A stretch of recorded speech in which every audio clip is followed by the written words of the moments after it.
All right. Who would like to recap for inspiration? And who's gonna do it, whether they want to or not? I will go ahead and do my best. Cool. Love that. I rolled you anyway, so I'm down to 3 inspiration, and I'll burn through that quickly. it's a good Actually, game. the start of session that I can't actually remember very well.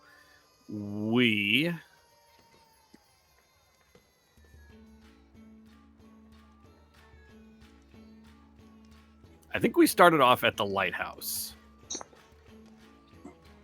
Right, that sounds right. That's right. Yes, you started at home. Sorry, Logan was talking to me. Yes, you started at the lighthouse.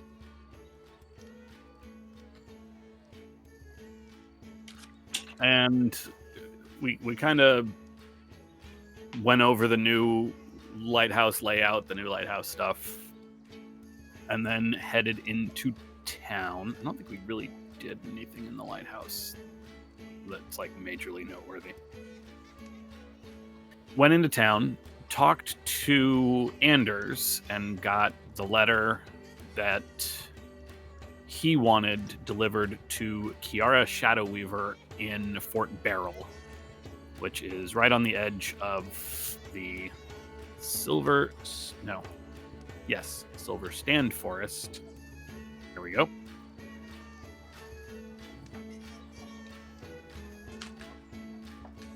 We also checked in with, or I should say, Yop checked in with Manistrad Copperlocks while I went and talked to Ida to tell her about the whole got bit by the vampire thing.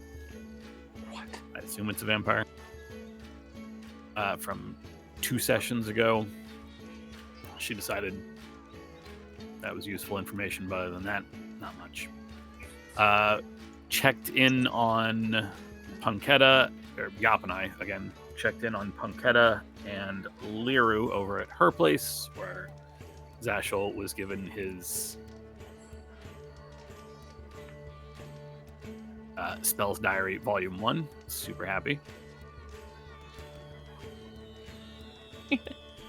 During this time, Yumi and Krellick had gone over to the blacksmith to purchase a few items, arrows, get Krellick's axe sharpened, look into some other stuff. I don't remember what else there was.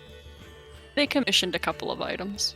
Yes, more handcuffs, and Krellick wanted a bandolier for throwing axes. I do remember. It's all coming back. After that, we set off across land. We did not take the boat upriver. We left Toby and Micah here. We sent them back to the lighthouse to help Sunny and Abernathy and Missy keep everything going. And we made it into the Silver Strand Forest right in time for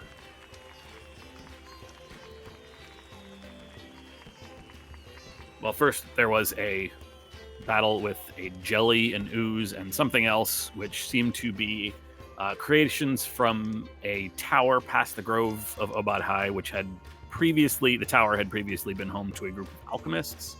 The alchemists had all either died or left, but some of their creations had escaped. Nothing intelligent, but I'm assuming at least that's what the slime, the gelatinous cube, and the jelly were from.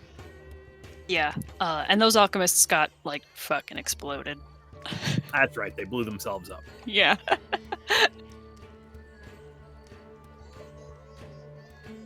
We made it to Fort Beryl in time for the celebration of... yes, the alchemists were cooking meth. It's probably not that off. I forget what the name of the celebration was. It's the festival for it's the festival for the Wild Flame Pact. It's the anniversary. Wild Flame Pact, that's what it is. Yep. While we were there, we engaged in, and by we I mostly mean Vikaris and Yumi, engaged in an act of tree climbing, which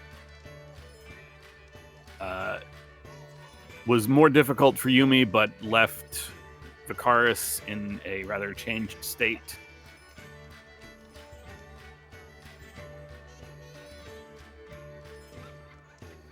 At which point, Krellick entered the rock lifting, boulder lifting competition, and with an incredible feat of strength and somehow not hurting any discs in his back, managed to lift the boulder up over his head. Following that, there was a brief period where Vicaris went around Fort Beryl trying to Fey touch as many people as he could. Of course. Yep. Finally settling in with a fortune teller in one of the tents, one of the many things available during this celebration, where he realized that the fort of Astrazalian, which lives in the border, exists rather in the border between the Feywild and the material plane, makes that trip between Fort Beryl and the Feywild. And that Astrazalian will only be here for a few more days before it heads back into the Feywild, whereupon it is sieged by Fomorians every year. Fomorians being a group of giants from the Fey who have been cursed to look absolutely ugly, and they hate anything that is not ugly, which of course includes most of the Fey. There was a brief realization that some of the weapons that we had seen in crates in Gelen Prime Water's basement, that actually I think Dasani found, Dasani and Yop originally. Mm-hmm. Or was it Vicaris who found them when he went through the door? Yes, but then Vicaris and Yop found more secondarily. There's some concern that those weapons are in fact stolen from this place, making defense of Astrazalian against the Fomorian siege far more difficult when they get in. And he ran into Zashel, who pointed out that we have a connection with Kiara Virag, who is the Shadowbreaker, who is also the friend of Ander Somner. She is the only known surviving member of the former Acquisitions Incorporated franchise that existed in Saltmarsh at the Leap, which is the cliff near, I believe, the temple. Mm-hmm. Yes. It was, and she is the last known surviving member of that franchise, and so she worked for Abernathy in the same way that we do now. And with time being critical to Vicaris for this issue, Zashel tried to message everybody, managed to get a hold of Yumi, and tried to summon everybody to the keep. Mm-hmm. And one thing that I think, given time, Vicaris would be able to explain a little bit better, and so I will make it more clear, because when Doug and I were talking about it, I believed that he understood what I had told him, and I think he did understand it, but when he was relaying it back to you in text, there was no way that all of the significant elements of that conversation made it through. So a couple key points is Astrazalian is an island that spends its spring and summer in the material plane, and then travels back into back to the Feywilds for autumn and winter. And the first day of autumn is in about a 10-day for you guys at this point. And also, the forces of Astrazalian, they will be besieged like pretty much the moment that they return back to the Fae. And one thing that Vicaris really wanted to drive emphasis to, and I think still came through pretty well, is that if this city falls, it is essentially the last it's the last outpost before essentially the Fomorians can sweep through the Fae and take every other major city. Astrozalian is the most fortified location. All right. So everyone is still at this festival in Burl. Everyone's everyone's drifted apart a little bit, doing their own things. I'll have you meet up. Yop, what are you doing at this time? As you've been wandering, doing whatever you'd like to do. What is it that you would like to be doing? I'm probably trying to create as much separation between Krellick and myself as possible at this point. Okay. I'm guessing that's gotten old for Yop. Okay. And are you stealthing, or are you just trying to just keep walking and moving? No, a combination of moving and spending a lot of time with Betty, fixing her up and making sure she's shiny, and just not giving Krellick any attention in hopes that his unusual clinginess this evening will start to wane. Okay. I think that we've got 2 hours on the clock for that one, if I remember correctly. Would you like to play games in the meantime, or no? What games are available again? There's an archery competition, there's a ring toss, you can play Catch the Queen, there's a fun one called Slay the Dragon.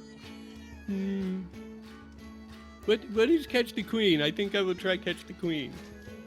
Well, that one's a very simple shuffling, card shuffle.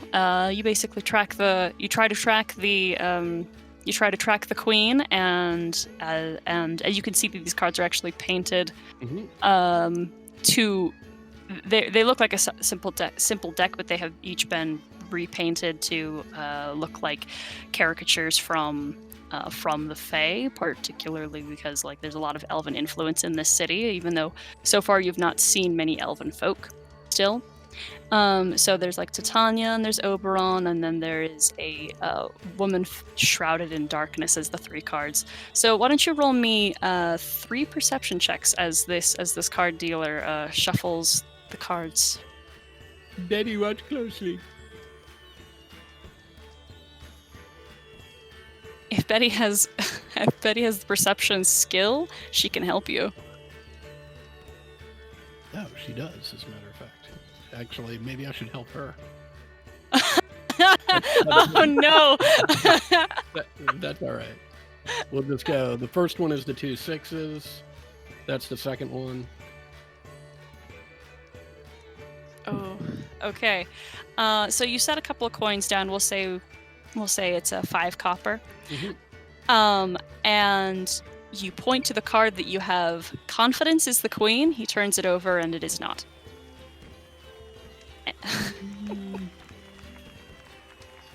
Betty, why don't you try? I'll help. Hold on a second. Uh-huh.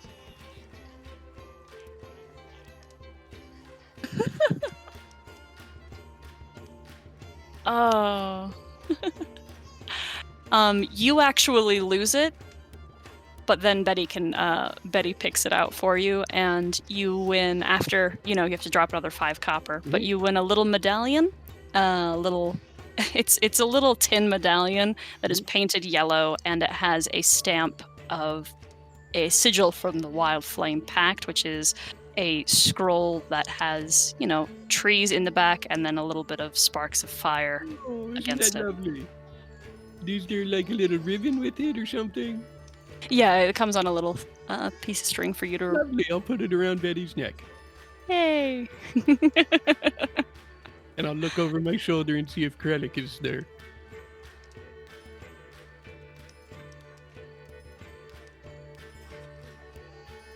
Okay.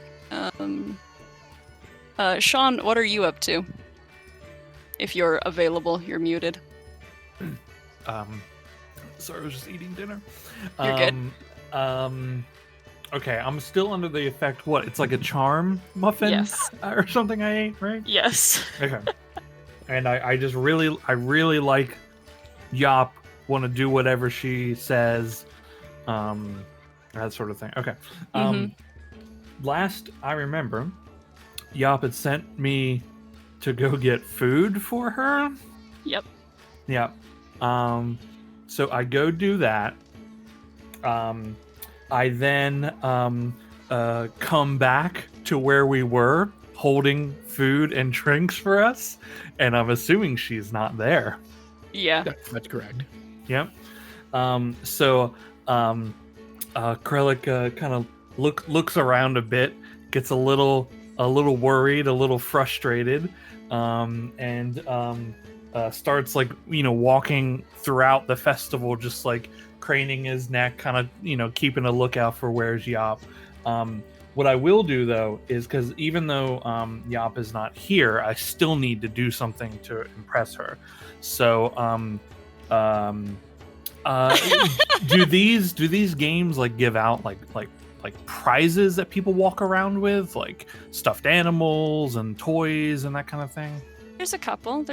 Some look like mundane magic items. Some look like, just mundane non-magic items. Trinkets, the like. All right, I'm gonna I'm gonna find someone that has something very large, like just really impressively large. I'm thinking of the big teddy bear. Yeah, yeah. And I'm gonna take that from them. Oh my god! I forgot you can do that.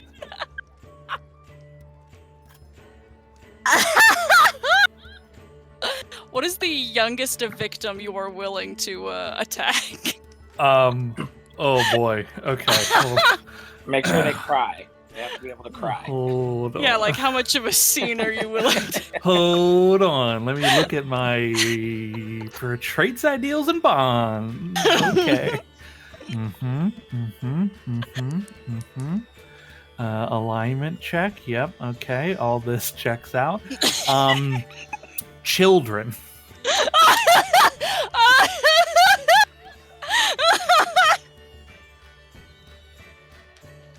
You're a monster. The younger, the better. Well, the younger, the easier too. Yeah. Really Tiny would be. little hands. Yeah. Oh my Hard. god. Oh my god. We'll say that this we'll do it this way. The item that you can acquire is a we'll do a big stuffed plush animal. It'll be a big old owl bear. Cool. And there is a screaming 8-year-old behind you. it's the I know what I'll do. I see her big toy, and I walk up, I pull it out of her hands. As she goes to cry, I'll say to her, "Oh, it's all right, love. Here, take one of these." And I'll give her the mug of ale that I bought. Jesus. Start them while they're young.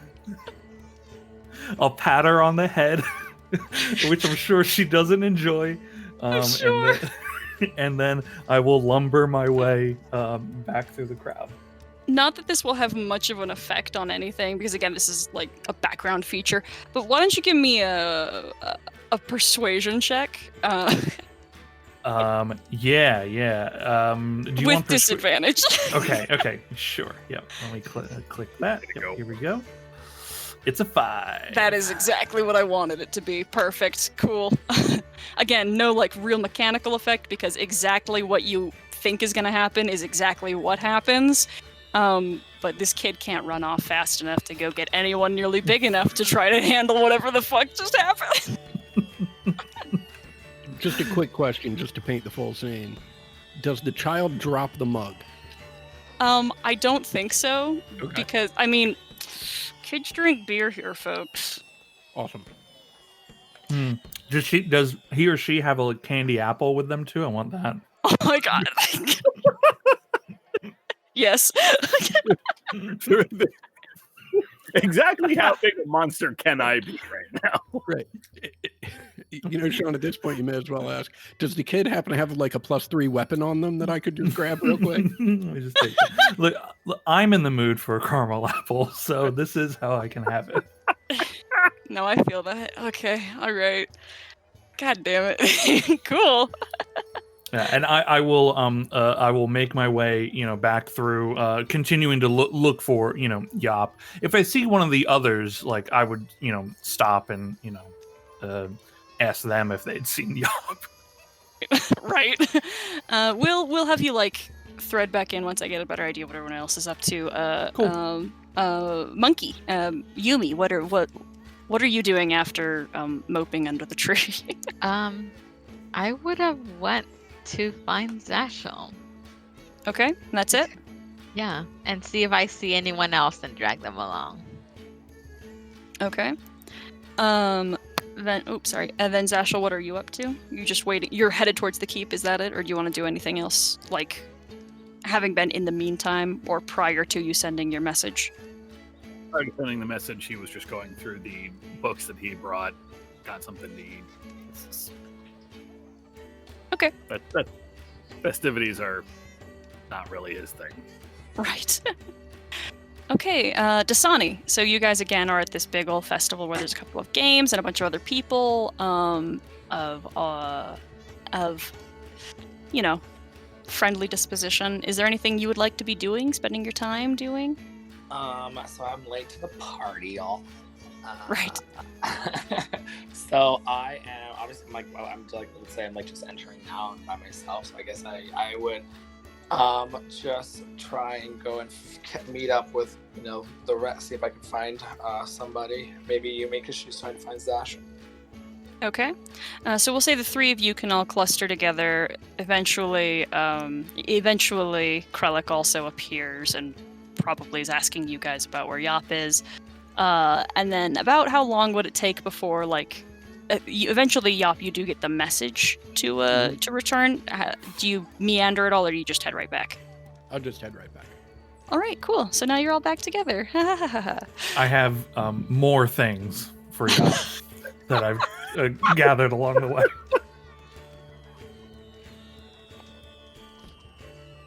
As each one is handed to me, I shove it in Betty's mouth. Like a trash can, her mouth is just open. Yes. Although I'd eat the food. Everything else going right in Yop's gullet. Or in Betty's gullet. Right. I picked up a load of rocks for all these. That's very nice. Here, Betty. Yeah, Betty's getting quite the rock collection. Yes. Is there anything I could do for you? I think perhaps the best thing we could do right now is listen to what Zashel has to say. I could do that. I could do that really good. Well, let's see. I was here with Vakaris. I'm where Vakaris has run off to exactly. We need to speak to Yara Shadowbreaker. We're trying to ascertain if the weapons we found in Gellen's basement are in fact stolen from this area, and essentially Vakaris is under the impression that the fortress of Athalian, or city, or whatever it is, never actually really explained directly. Point being, it will shortly be under siege from Bifomorians, and needs to make sure that it has everything that it can possibly have to withstand that siege. And he is afraid that some of the items we have seen previously in Saltmarsh may have been stolen from here. So, in addition to the letter we have from Anders to deliver to Kiara Shadowbreaker, we do have another possible connection in that she was a member of a previous franchise of Acquisitions Incorporated under Abernathy. With it, basically, we may have come for the party, and we might be staying for giants.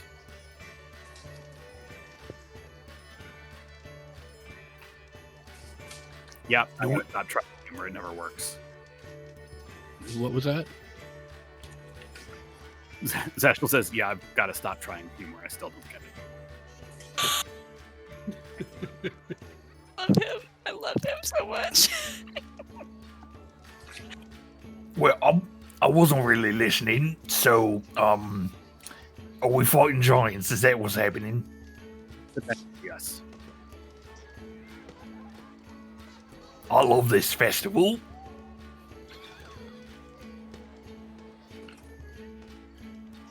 Okay. So Certainly. you. Sorry, Ted? Zashel just says, it's certainly a thing. Okay. All right. So you'd like to go and approach Kiara, yes? Assuming this is about the time where she and Wander Root. Wander Root, thank you. I was going into my note. Have made their way out through the keep doors. Yes. Yes. And you can see that she is still armored. She is still dressed in her uniform, but she is talking with members of the guards with, a very friendly and pleasant expression, plays a little rough with them and talks very kindly to other civilians as they pass. Everyone seems to know her by face, absolutely. And as you approach, you all are very distinct, and she looks to you, waits for you to introduce yourselves.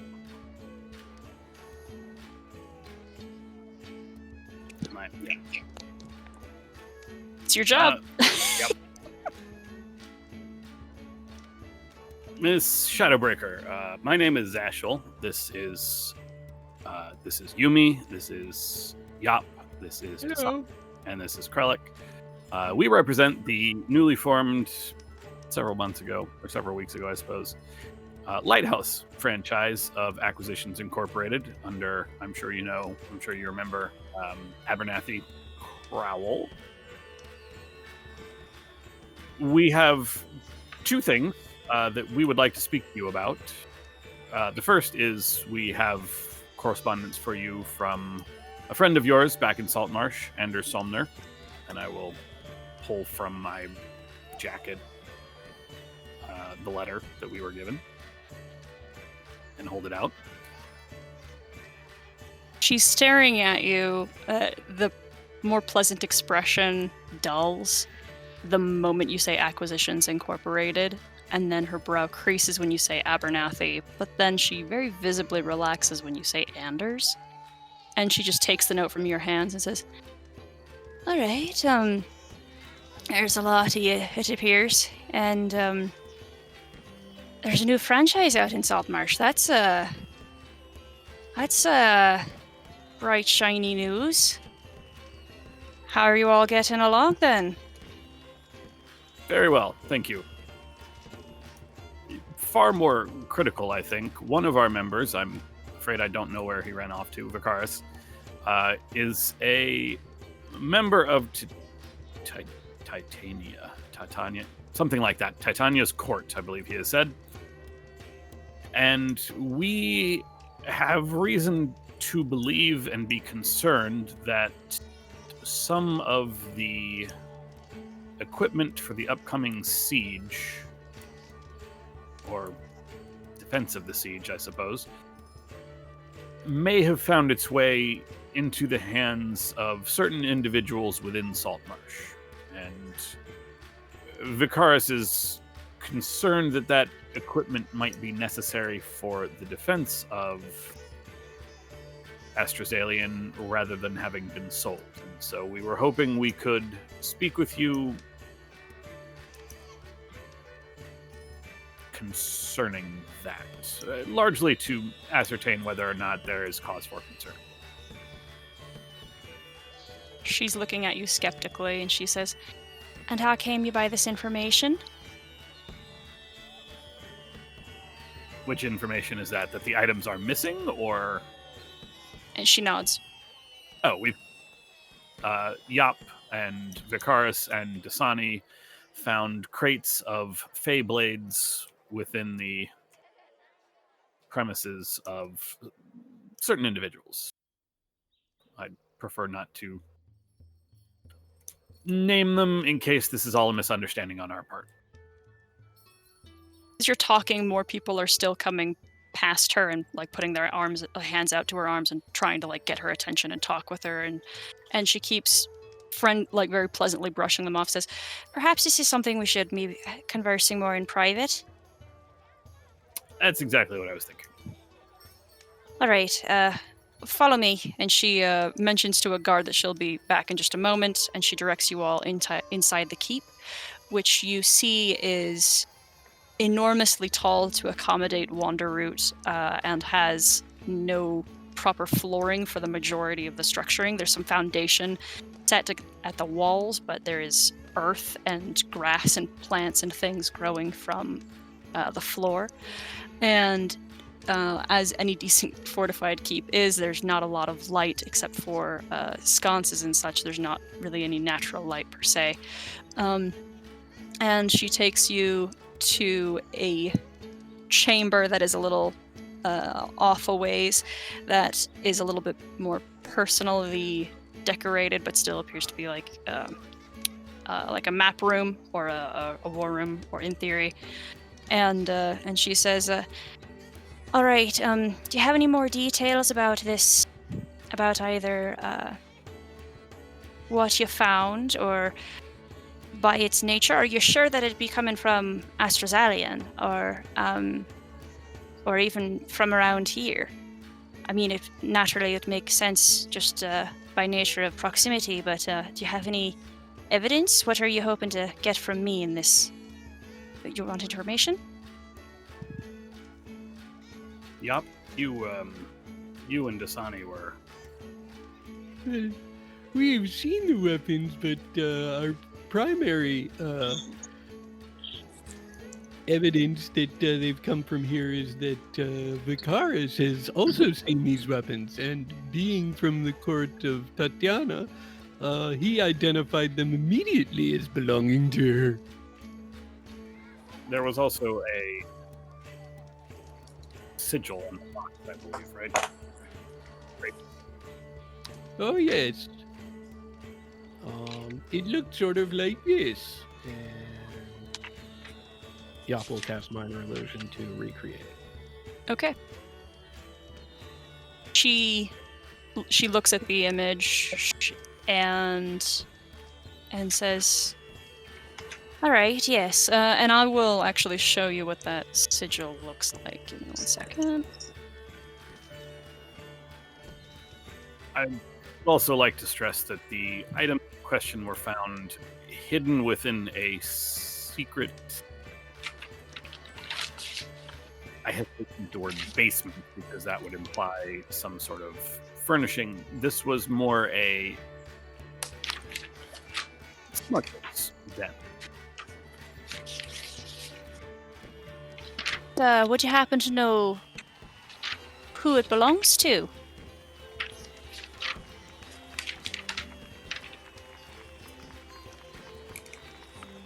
Fucking doesn't care. One of the council members, actually. One Gellin Primewater. He is Brows a flick upwards. businessman of some sort, so I did question Vicaris on whether it was possible that he had simply purchased or traded for them, or Vicaris was adamant that there was no reason that they should have been traded for.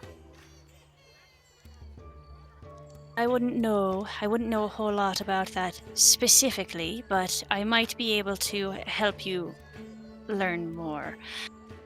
I can, if you'd like, get you an escort to take you into the Silver Strand, and you can talk with the elves themselves.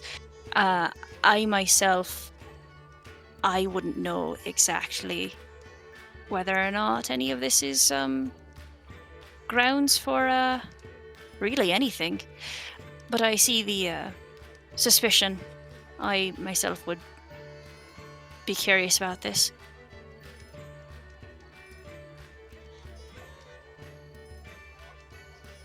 Well, Joshua, I think that sounds like a wonderful idea. Agreed. All right. Well, there's going to be, I believe, a few members of the tribe making their way into the city this evening, but I don't think that tonight would be what I'd call the appropriate time to bring this up with any of them. But maybe there's a couple that I can speak to, and maybe they'll take you back to their city in the morning. Sarah, does this lady have anything fragile like in the room that Krellick could like pick up and inspect? Yes, she has a single glass figurine of a dancing fairy on a cabinet with a couple of other books and more sturdy trophies. Like there's some hunting trophies as well. Cool. I'll go over there and like pick And break up it. I'm picking up the figurine, and checking out her other things. If I see a moment where she's not looking, I'll try to take the figurine. Roll insight. It's an 8. It looks like she's very focused on everybody else. Sick. I'll just hold the figurine and then slowly bring it behind my back. Could you make a sleight of hand check for me? Uh-huh. It's the natural one, so that's a 3.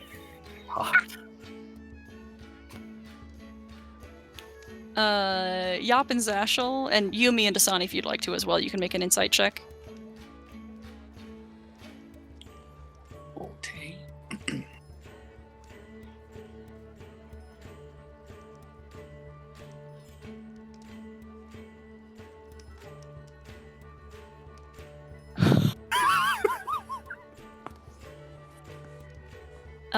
Dasani, you absolutely see, and then Yop and Zashel can kind of pick up. Her eyes flick over to where Krellick is, and then back to you guys in just the briefest moment. And then she leans forward a little, and she says, "Is there any other sort of correspondences you'd be liking me to be setting in order for you?" Well, not correspondence so much, but perhaps when you have more time available, I'd like to talk to you about anything you might know about the Scarlet Brotherhood. We seem to have run into some trouble with them in Saltmarsh. She immediately leans forward and she says, "You've heard that name?" Oh yes, they stole the sign from the lighthouse and threatened Anders if we didn't leave them alone. Anders? What did Anders do? Anders didn't do anything. They wanted us to stop it investigating. You were investigating and they found out that you were connected to Anders and they started threatening Anders? Is that what I'm hearing? Please, just... We have had several run-ins with a man named Garen Wavechaser. Perhaps you are familiar with him? Yes. Shit. What do you know, then? What have you learned so far? I will... Let me see where it is. This will be helpful for new player, too. I'm sorry. How do you know all of this? Because when we asked a council member, they seem to know absolutely nothing about the Brotherhood.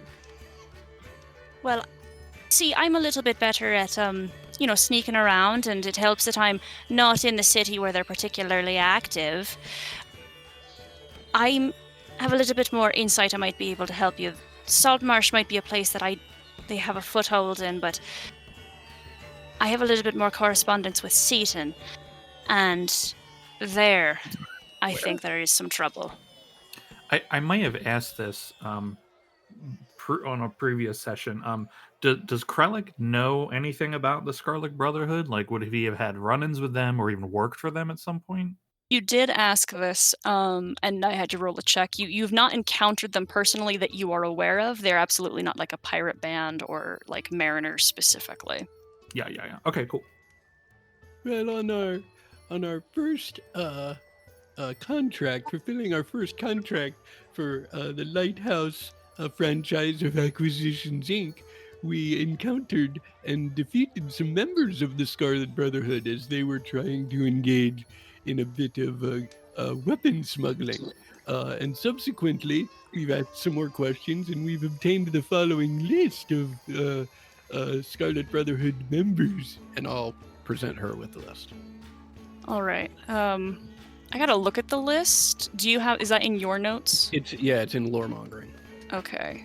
Because I I want to can see paste if. it in chat. I've done that before. It's not like I'm keeping it secret. Yeah, no. Yeah, go for it. But yeah. Looking at it now.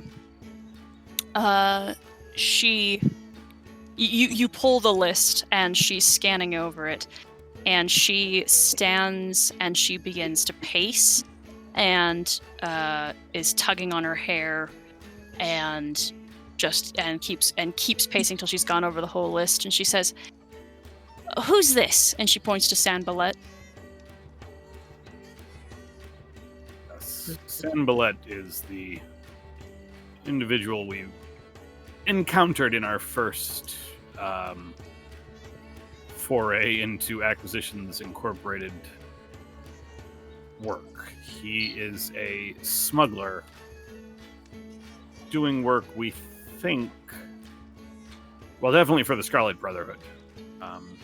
We sort of wonder if there was some connection between him and Gellin, the same gentleman who's had the cache of potentially Fey-made weapons in his house.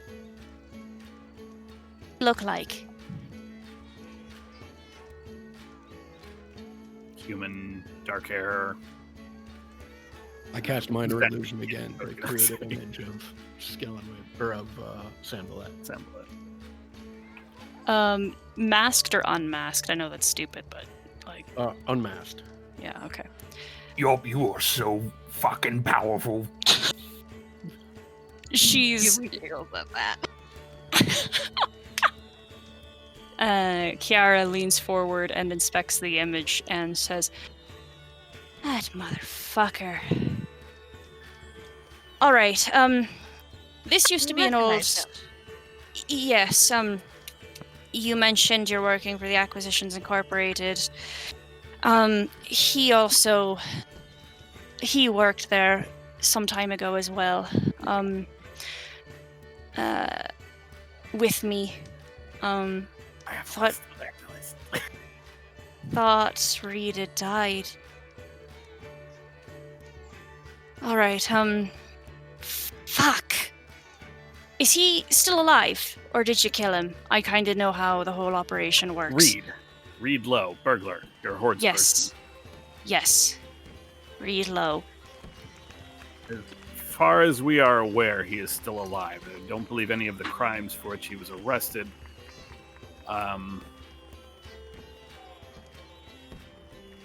carried a capital sentence. He was being held in a prison specifically for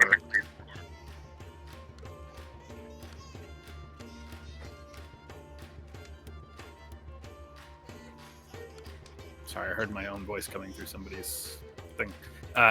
He was being held in a prison specifically for spellcasters. His trial should have concluded by now. I'm sure he's in a prison somewhere. Fuck. Okay, how long has this franchise been open? How long have you been operating? I'm curious. Weeks? Yep. This is like my second day. Alright, all of you be careful. You're already getting yourself into a lot of shit, and you're only open 2 weeks? Nah. Fuck. Alright, okay. What I understand is, well, you've enlightened me quite a bit, actually. Would appear that one of my old co-workers is in some degree, I mean, criminal and still alive, which is still actually quite impressive considering that I thought he had certainly drowned with the rest of the company, but Yes, I was going to ask what exactly you did or who you crossed that the events unfolded as they did. I wouldn't know. I very much kept myself apart from a lot of the internal conflict, hence why I was given title of decisionist. And that sort of I'm sorry, clarify. You believe the destruction of your franchise was caused by somebody within the franchise?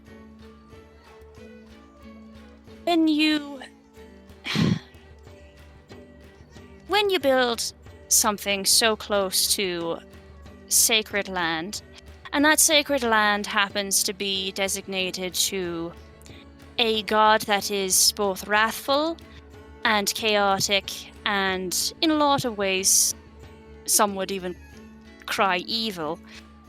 When you begin messing with powers that are beyond, mortal comprehension, by either be trying to incur divine intervention or arguing about the power of deities, it incurs wrath, at least. I was fortunate to be out of the house, as was Abernathy, but, most weren't. In fact, we lost not only the company, but a lot of the interns, and, I was in debt for some time trying to, paying off the loans and the dues for the company at the time.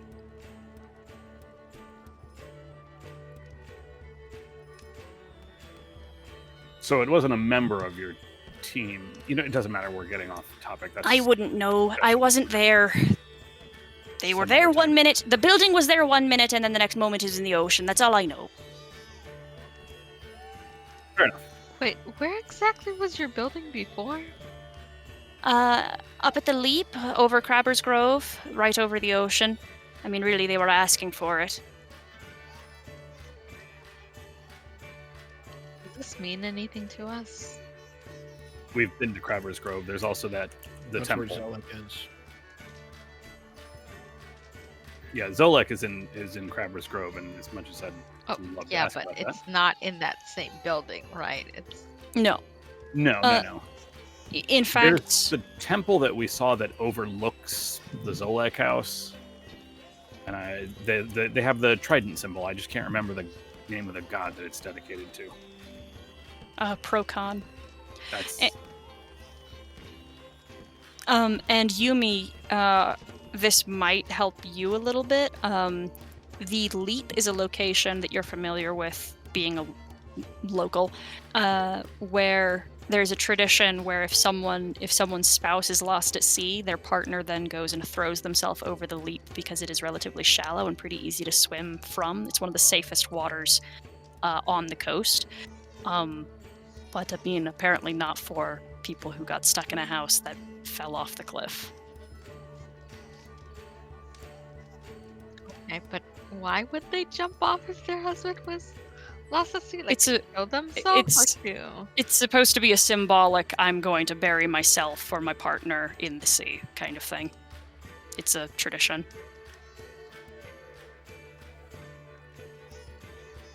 Okay. Yeah. Anyway. Kiara then says, all right, so that's all of the skeletons in my closet. Great.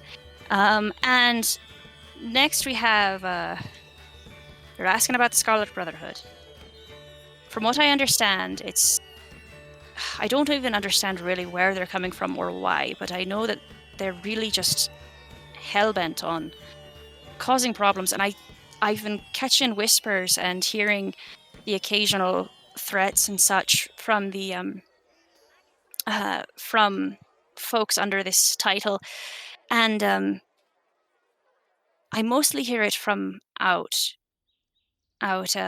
west some. At Seaton, at the capital, there is, I would say, from what I can gather, a stronger foothold, and there's a gentleman out there who holds quite a bit of power, who I don't know if he would be in league with them or might be just susceptible to their convincing. But either way, a feeble mind is still a great threat to the country in general, particularly one who is marked as the Lord of the City. And let me find that name for you.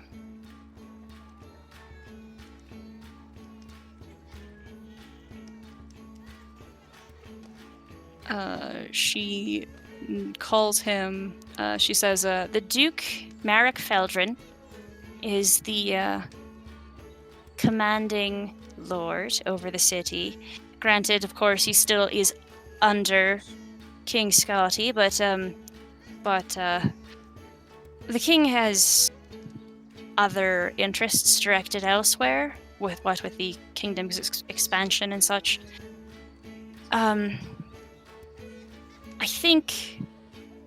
I believe that Marek, he inherited his title from his cousin, and Obertus. Obertus was more of a solid gentleman in my little encounters with him, but he fell ill and asked his cousin to take over, and Marek is a little over-eager to please the crown, which has its drawbacks for sure. He would like very much to be able to finally track down the Sea Princes and, I don't know, bring an end to their fleet. But the resources aren't really there. He might be stretching the Armada a little thin. I don't know what influences he's had, but I wouldn't be surprised if he's either in the Scarlet Brotherhood's pocket or has been fed a lot of whispers and is eager to take initiative.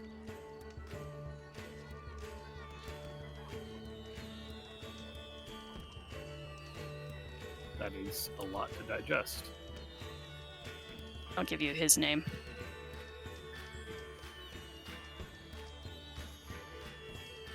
I take it that you're new then, since none of this is really clearly clicking with you yet? I'm not from here. In fact, I believe, Yumi, you are the only one who is. I think so.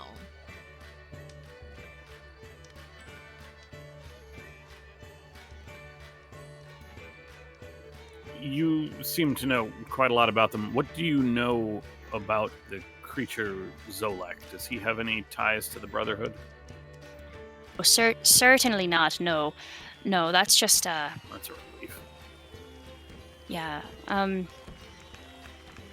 Back when I was closer to Salt Marsh and kind of was hearing some of these whispers at first, I was also directed towards Zolek. He offered information for his freedom. I'm hoping that none of you were so stupid as to go through the barrier. She looks at each of you. The barrier was pretty racist. It wouldn't let me through. Oh, that has nothing to do with your race, dear. I can go through. But that's what Vakaris said. Well, then he's wrong. Has nothing to do with your race. It has to do with your Well, he intentions. clearly didn't like me. Well, you must Are not you be a saying very I'm nice evil? person. I'm not saying you're evil. You must just not be a very nice person. I find Pretty- that to be very pretty simple. rude. Don't know that it has anything to do with the niceness of a person. I was able to put my hand through it just fine. You're a nice person. Yeah, But I'm also- real nice, and they wouldn't let me in there. Yop is a nice person. Why wouldn't they let Yop through? Yes, I was able to put my hand through the first time, but then when I went back, I wasn't able to do that anymore. saying Yup is evil now? Yup, are you evil? No, not as far as I know, dear. Did something change about you in the Not- meantime? Hey, she's perfect, exactly the way she is. Did you take on a parasite or something, maybe? No, not really. The only thing that has changed at all is, well, some things have changed a little, I guess. I did get this trident. You met Krellick. Do you think it's his fault? Do you...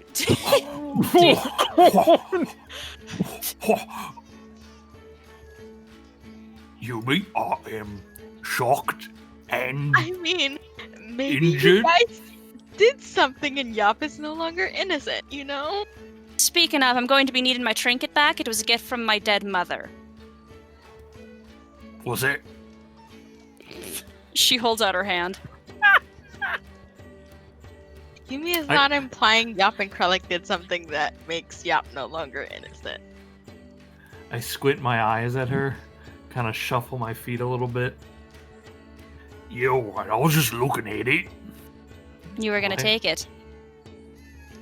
I just I smile at her and give it back. She does not smile back and she replaces it on the shelf. And she... Yop, do you display the trident when you mention it? I do. As soon as she's set the crystal down, she turns back and she looks at it. Oh yeah, that'd do it. I'd absolutely do it. You know something about this trident? Well, sure. It's clearly a symbol of the same god that more or less killed all of my friends, my dear friends, on a whim, in a pissing contest. So yes, I'm very familiar.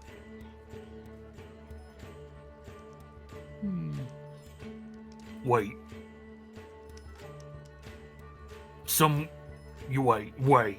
Wait. You're saying that your friends got pissed to death? Matter of speaking. Fuck. Well, I hope I don't die like that. You might, if that thing's still around for much longer. She points to the trident.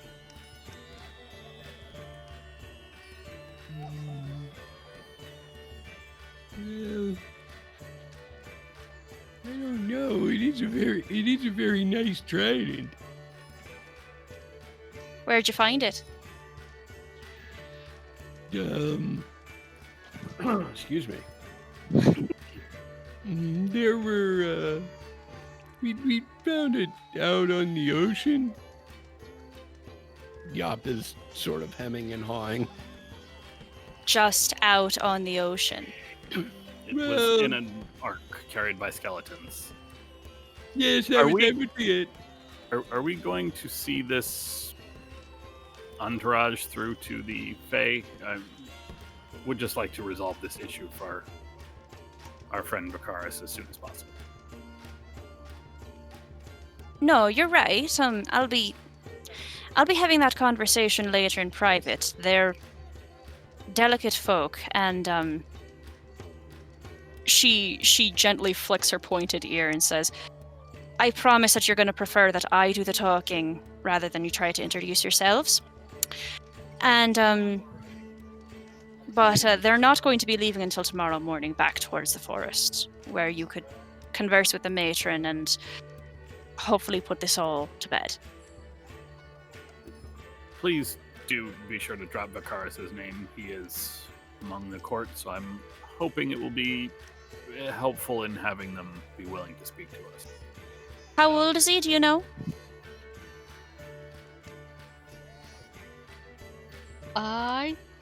Did we ever ask him how old he is? I'm sure at some point, but like many details, it's I don't think I've ever asked you how old you are. no, you haven't. So I'm Not really guessing you important at don't the moment. know. Yeah, I know how probably old not. Dastani is. I'm 15 today. Wait, I thought you were 16. I thought I was 15. Oh, maybe I'm 16. I don't know. I'm kind of out of it today. Well, if this Vicaris is at any point in any way like this one, she gestures to Dasani, I will, for your sake, neglect to remark on him. Oh no, he's much older He's than that. considerably older. He's on some quest to bring interesting things back to the Fae to gain standing or some other such thing that is of strange importance to the Fae of those courts. Weird. That's weird. I don't judge. All right. Is there any other questions you might have for me? Well, you have my attention.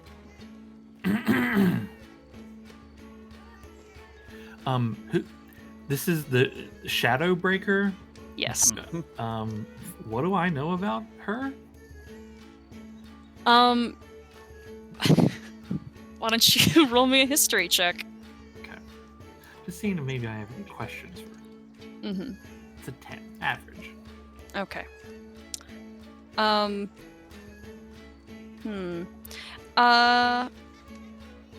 gonna whisper you something that's a little tangential, but I mean, it might ring some bells. Yeah, cool.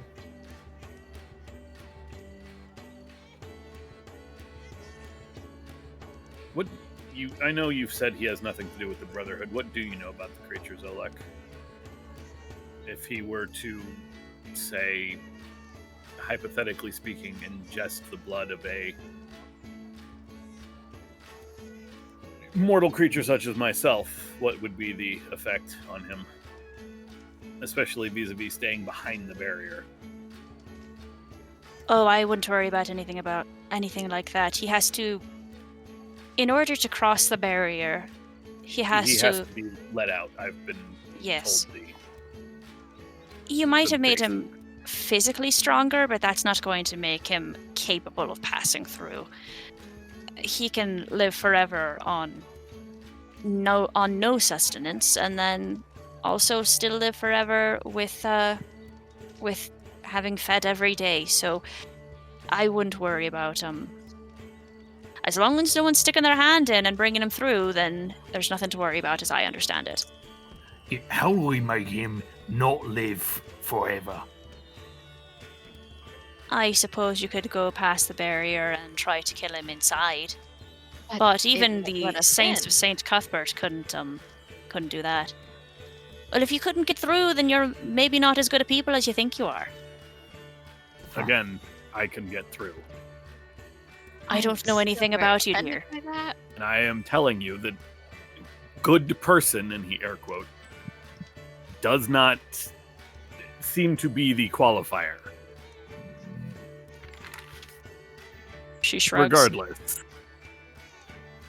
It seems at least that it was set up in such a way that anyone smart enough, anybody who can get through is probably, I'd say, smart or wise enough not to let him out, but, well, frankly. Anyway.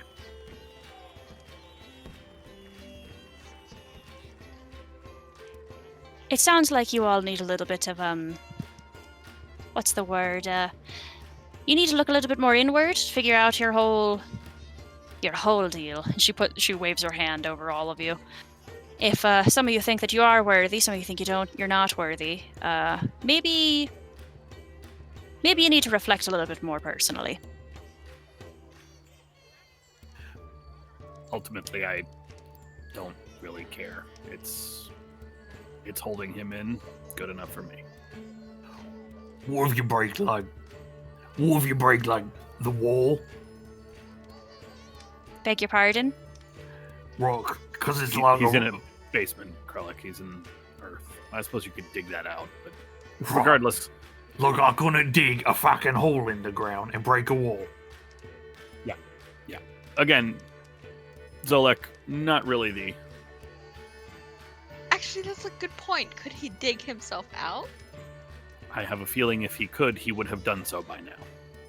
Could he dig himself out now that he has your blood? I will assume that the barrier encircles him. Otherwise, again, he probably would have left by now. He's been in there for several decades.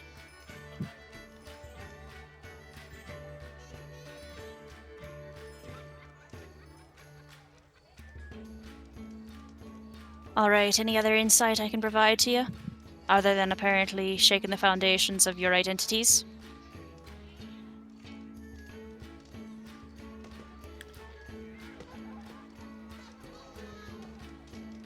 Where did you say you were all outposted again?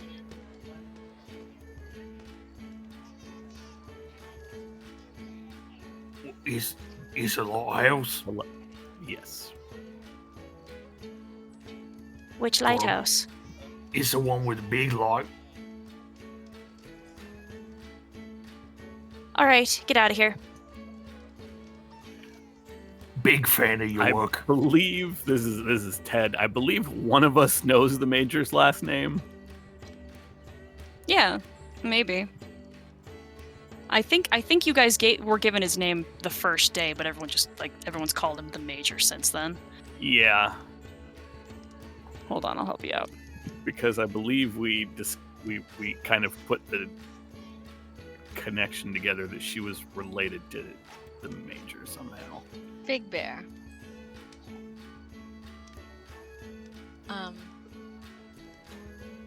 Yumi would not share even if she knew. She does not. She's currently spiteful.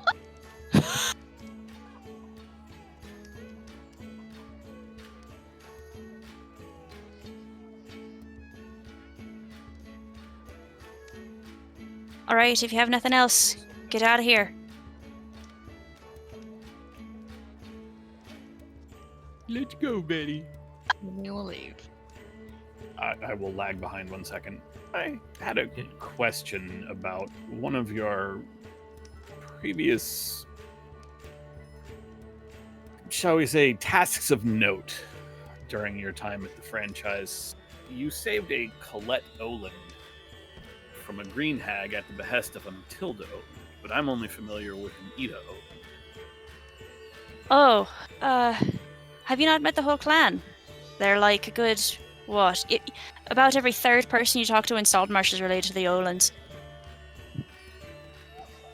I apparently have not. So Yeah. no direct relation, or is...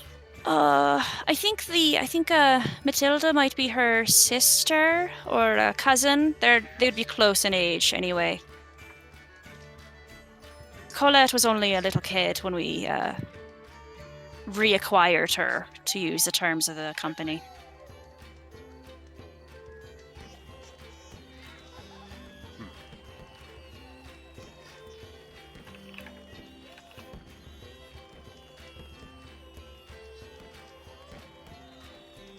Okay. If you don't mind my asking, and if this is personal, feel free to say so. How do you know Anders? How did you two meet? She picks up the letter again that she's just put at the corner of the desk, and she turns the paper, she turns it folded in her hands a few times. And she says, I was still younger, but not by much by the reckonings of elves, I suppose. And Anders was, we were neighbors.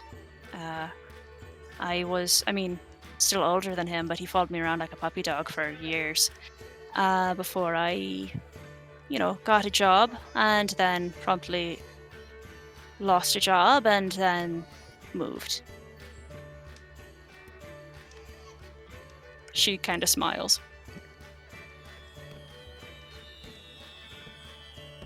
We are doing our best to keep him safe of all the council members. He's the least adapted to his situation, especially with the passing of his mother. I don't know if you were still within Saltmarsh when that happened. She shakes her head and she looks concerned. Was that recent? What, a few years ago, right? Yeah. She We- looks she looks a little upset when you say that.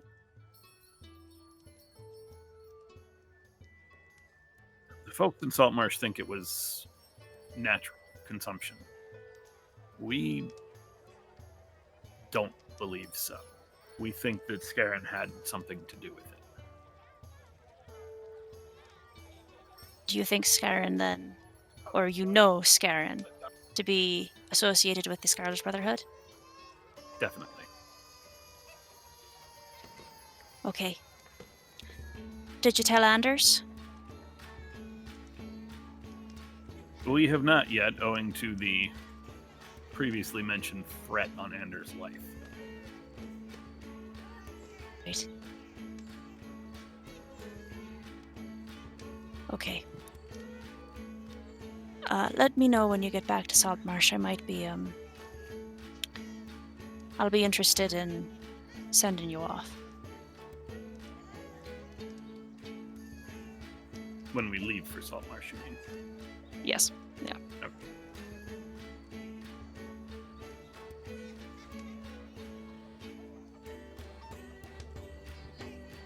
Any other prying questions?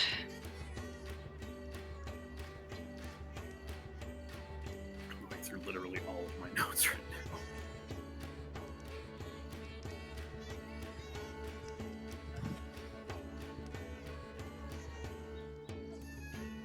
No, I think that's it. Okay. On your way out, she says, "What position do you hold in the company? Just out of curiosity." I thought it would be fairly obvious. Documenter. She nods and lets you go. And as she's leaving, you can see that she's opening the letter to read it. Okay. What do you folks do after that meeting? You mean we'll loudly talk about how she does not like her and apologize to Krellick. I'm sorry. I just assumed if you and Yop had some time spent together, perhaps it might be considered. Well, yeah, and then he just turns red. Well, I mean, Yop and I are hanging out right now. I mean, you and I are hanging out right now too. So I mean, like, you know, the fun sort of. I mean, we're thing spending where- a lot of time together, you and me. Somebody's That's- jealous. The kind of thing you need to do with your own species. I think. She's talking about breeding, Krellick. Well, Right. not necessarily. Some people just do it for fun, and that's considered not a good thing, and therefore you're not a good person if you do that too much. I don't know. That's Yumi, awfully judgmental. I'm afraid That's what people have told me at the tavern. I'm afraid I don't understand what you're talking about. At some point, I will feel the biological urge to lay eggs and have them fertilized, and they will become little turtles. There's nothing good or bad about it. It's just the way life works.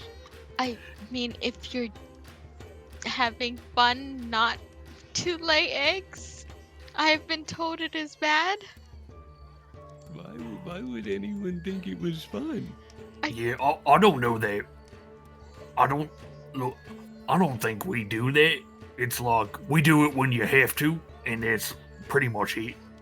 Well, I Yeah. guess humans are different.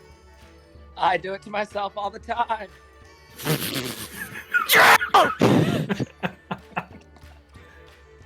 How do you For the do win. it to yourself? Care to watch me sometime? I think He I'll, sticks his tongue out, makes like a licking gesture. I think I'll pass. You're lost, student.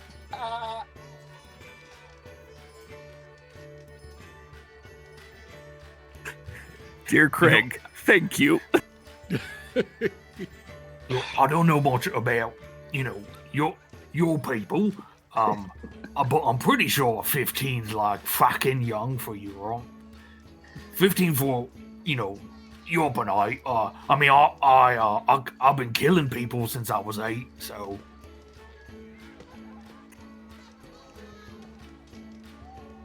We are drawing some very awkward looks. Perhaps we should carry on this conversation elsewhere. Yes. I think people are just had too much to drink. That's normal, right? For some people, I suppose. I'm pretty sure And it's that also when not a very Dasani good mentioned thing. that woman grabbed her child and ran off. I'm pretty sure there might be guards here in a few minutes. We should probably go. But never said anything. Oh, well, in detailed. I'm very excited that we got to meet the Shadowbreaker, cause she's a scourge, and you don't get to meet a scourge all the time. I don't like her. I'm with Yumi. She seemed perfectly pleasant. She wanted to take my trident. She made a lot of assumptions. She was very judgmental. Yes. True. However, she was a decisionist for her franchise, and Well, Yumi's a decisionist too, and she's quite lovely. No, I judge people. I definitely judge her. I didn't like her.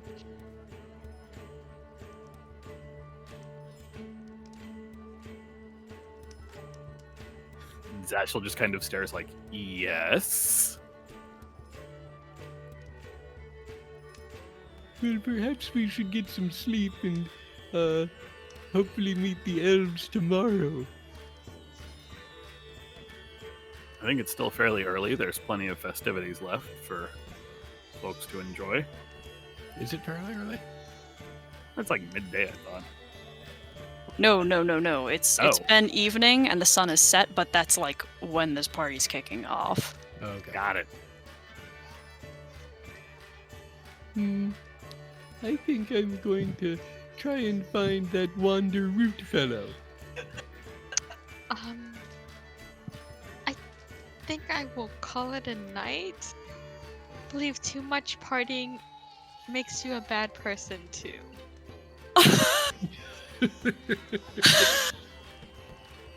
Every party needs a pooper. I mean this in the nicest way possible. That's the stupidest thing I've ever heard.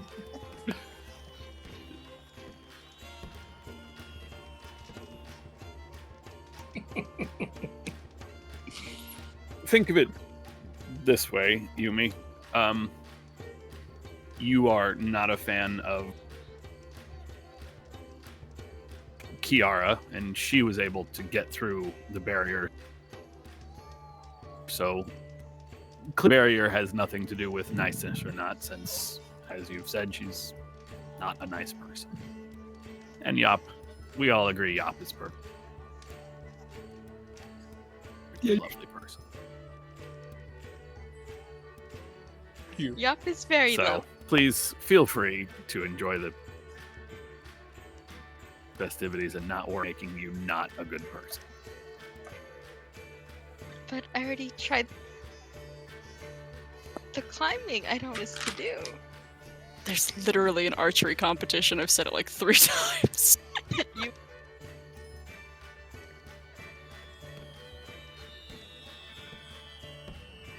he is. But still.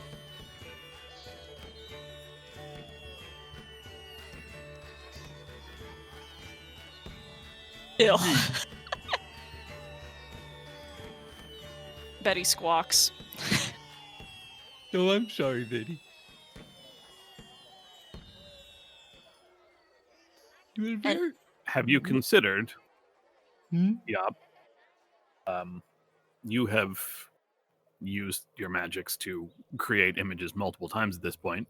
If you think they're cheating you, have you considered cheating them right back and simply creating the image of the queen on whichever card you choose? No, I have not considered that. Turnabout is fair play. Yes, perhaps I shall engage in a little subterfuge. I'll remind you that the reward for this card game isn't money, it's just more tin medallions. Mm-hmm. It's fine if you want to do that. Where's the actual? I mean, you're absolutely welcome to do that. I'm going to have them still make like I'll have a passive something if you'd like to try that. No, right now Yop's gonna go looking for a wander. Looking for a wander route. Yep. Okay. I mean, he's incredibly easy to find as he towers over most of the buildings. A very old elm tree that is just meandering and very frequently slowly bending down to speak with the common folk who don't get to see him very often because he keeps to the keep. Krellick obviously follows Yop. Okay, and he gently waves a very large hand and says, "Hello there, small creatures." Hello, this is very exciting. I've never talked to a tree before. There's a difference between myself and a tree, but I understand that this is a conversation I have many times in the evening of this celebration. Yeah, but you're like related to a tree. In a matter of speaking, yes. Is it weird that you're in a place? This must be like a graveyard for you, right? There's just wood everywhere. No, it's not like that at all. Do you feel discomfort walking through a cemetery in that same way?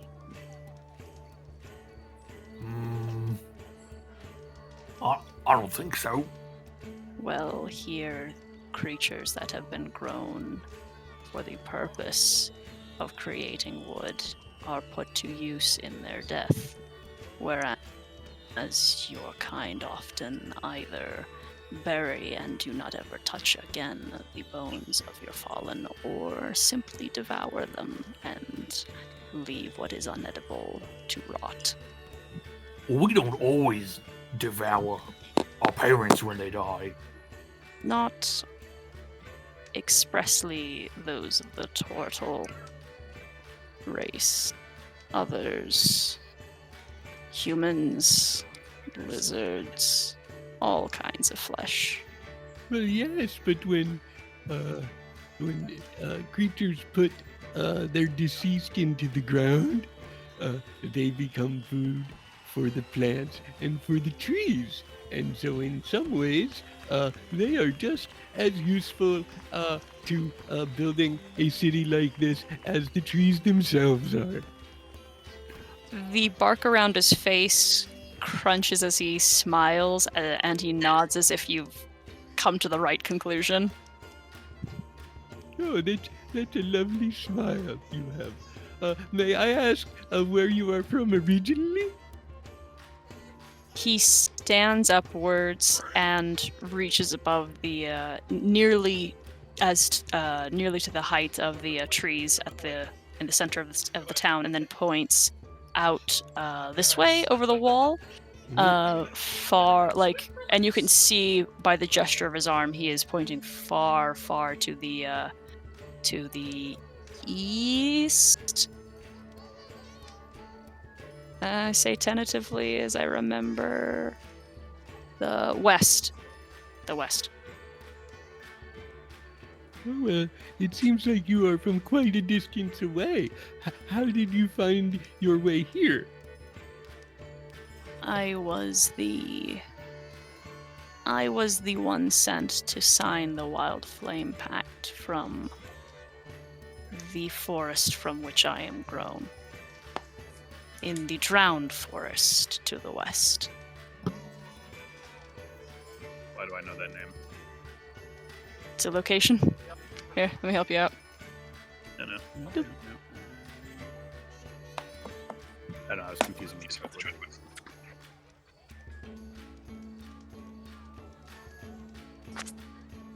Oh, what's up with those lizard folks?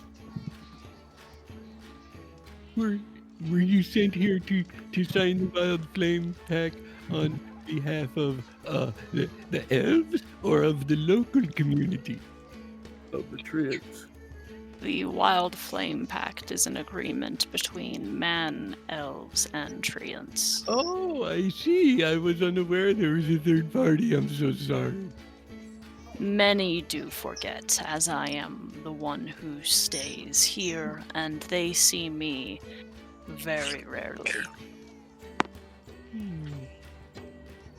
But how do you think the peace has been holding up? Well enough for as short of a time as this agreement has been in place.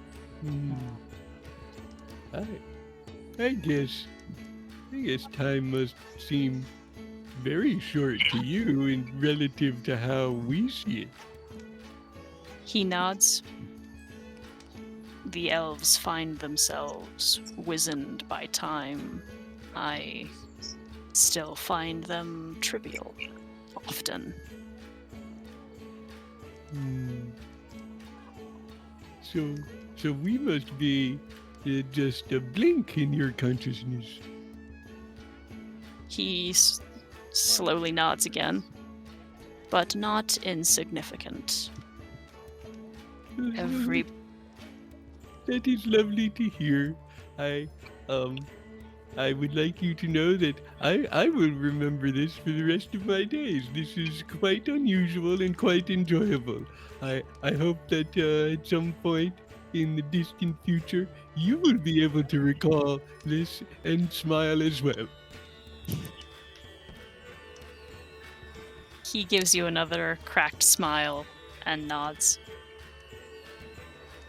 Well, I believe we will be in town for a little bit. If there's anything that we can do for you, please don't hesitate to ask. We are quite accomplished. In what degree do you find yourself skilled? Oh, well, we seem to be information finders and problem solvers and the like. And so, if, sometimes even problem eliminators if it's necessary. Yop here is really smart. And Krellick here is really quite strong. He was able to lift the rock. Oh. He takes like 2 steps across the field to the stone, and as someone else is about to break their back lifting it, he just picks it up with one hand and holds it. This stone. Yes, well, strong for a turtle, I suppose. Yeah, now he's just showing off. Yeah. He puts the rock back. Hey, what do you eat? I do not. Then why you got a mouth? To speak with you. Yeah, that checks out.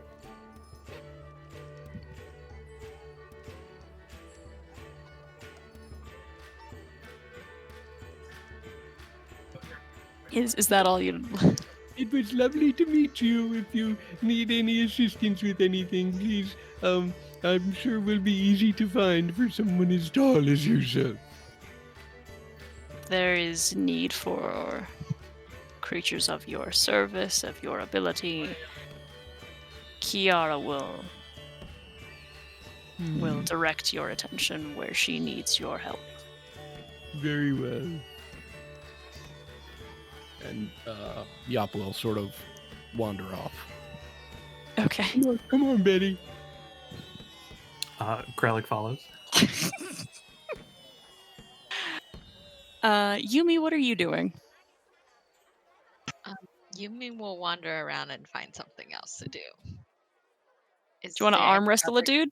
Yes, I will arm wrestle a dude. Hell yeah. So Heck this is yeah. the Slay the Dragon game. There is a line of folks all willing to test their strength against this half-orc sorry, not half-orc, he's a full-blooded orc gladiator who's tattooed with the scales of dragons across his arms, and it is very clear that even on instances of near losses, he still manages to pull off a win, and people are losing money left and right. This is a... I was watching children play this. You said that. I didn't specify that. You put that down. Kids could still play. They're just gonna lose. You know Fair what? point. That was me. I think I will pass, seeing as you have to pay money to enter the game. That is kind of how this whole situation works. You know, it's like a carnival. Yeah. Did I have to pay money to climb that tree? I cannot remember. No, not that one. That's because that's everyone else. That's what everyone else gets to enjoy is watching people get transformed and fucked with the magic mist. Wait, is Yumi super frugal? Maybe. I'm gonna go find some food then. Okay, you can drop a couple copper on some food. Do you want to talk to a fortune teller or anything? No, I don't believe in that. What do you mean you don't believe in that? That's like... magic exists in this world. What are you talking about? You don't believe in that. I'm spending money on that. Okay. Look, magic is real, but that person's a charlatan. Yeah. If I wanted my fortune told, I'd go to a cleric. They will also ask for money for that. What are you talking about? But they belong to a church, and they could not, I don't know how I feel about this, like... very, like... This very, like, Christian-leaning Yumi, like, her morality through this lens of, like... fucking...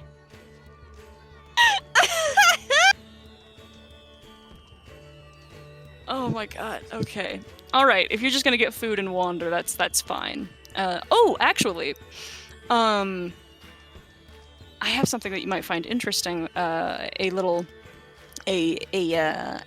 tinker crafter who has a couple of interesting, mostly not super interesting, like, magic wares, but there is one that is a little crystalline figurine of a little dog that is it's clear crystal, but inside it has kind of a nebulous purple and blue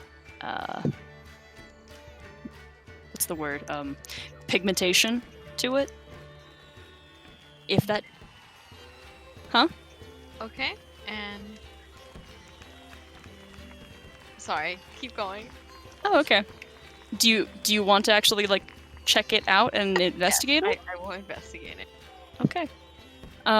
It's a little figurine. It's a little bit expensive because it's actually a magic item.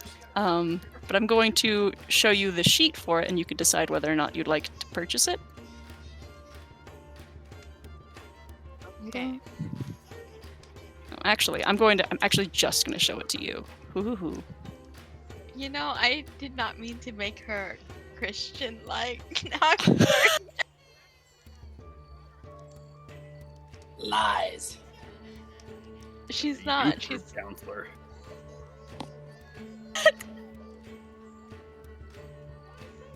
She's just going through a crisis because that door won't let her through. I'm very excited to see how this very Christian Yumi gets along with Dasani now that he tried to Louis C.K. her. Right. No!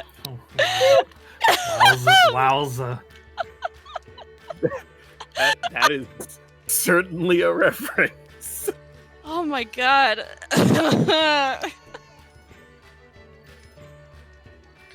granted, Dasani's probably like on something too, which is probably making him say all these crazy things. So like, Oh, yeah. take it with a Sure, grain of sure. salt, you know. Probably found some berries or something. In his I just pocket. assume No, that 50% of the time Dasani's on Molly. Yeah. No, yeah, right. He's got that Too good face accurate stuff. with my own life, though.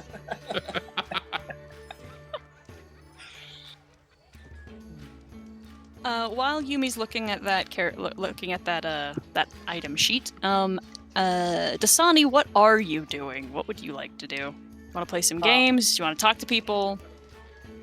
What'd you say was going on? I'm sorry. I'm doing a little multitasking as we go along with my character. But what did you say is going on around us? There's games like what? There's I know you games. said the opera. Yeah, there's a ring toss. There's the game Slay the Dragon. There's an archery competition. You said something about There's a fortune teller? there's a fortune teller. Would you like to have your fortune told? Yeah, fuck yeah. All right, sweet. So you can give her 1 gold for a small fortune, or 10 gold for a big fortune. I mean, I'm pretty sure I have enough to do all that. So You definitely have enough. yeah. Let's go big. Okay. I want to know some shit. So there's this very old woman with very wrinkled, weathery, papered skin, and a very thin, frail voice, and white hair in braids that fall to the ground from where she sits in her hunched over in her chair. And she asks you, "What question would you like me to ask the stones?" I want to know more about myself. Where I come from. Who my real parents are. She reaches beneath the table. She pulls out a basket of colorful crystals. She drops the crystals across the table and lets them roll. And when they settle, her hands move over them. Some of them light up, some of them don't. And without really looking at you or her hands, she says, "There is a creature deep underwater, off the coast, some several dozen miles, that knows who you are. The other half of you, of where you are from, has long since been buried." What does she mean by buried? Probably dead. Like, oh, okay. One of her, I assume, parent. What else do your crystals say? He looks in like he's intrigued by them glowing. Because he's like on drugs, probably. They say the thing that shares your blood is a being not of this plane, that has a door underwater that leads to deeper water, and then to wealth and gold. How am I supposed to get there? Where is this place? She shakes her head and she says, "Eastward only, somewhere on the coast."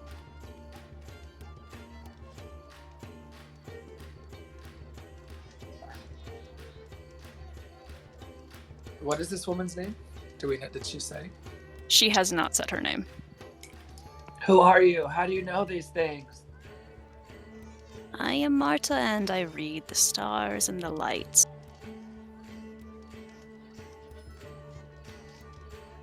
Thanks, Dudette. He's still staring at the stones, and then looks up at her, and then does this like awkward, like kind of like shimmy bow. And She doesn't really seem to see you do this. She just blindly puts the stones back in their basket and puts them under the table.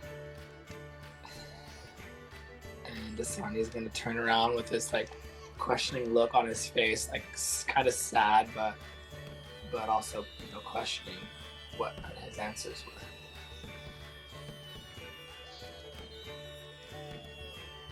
Okay. Do you do anything else?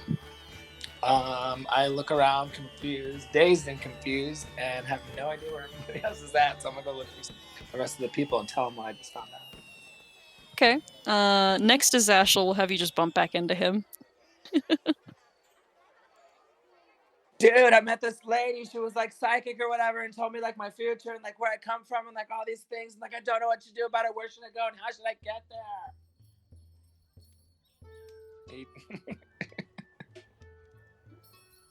Okay, all right. Start from the beginning. What did she actually tell you? She told me there was this creature in the deep, deep ocean, in the seas, that our blood was shared, and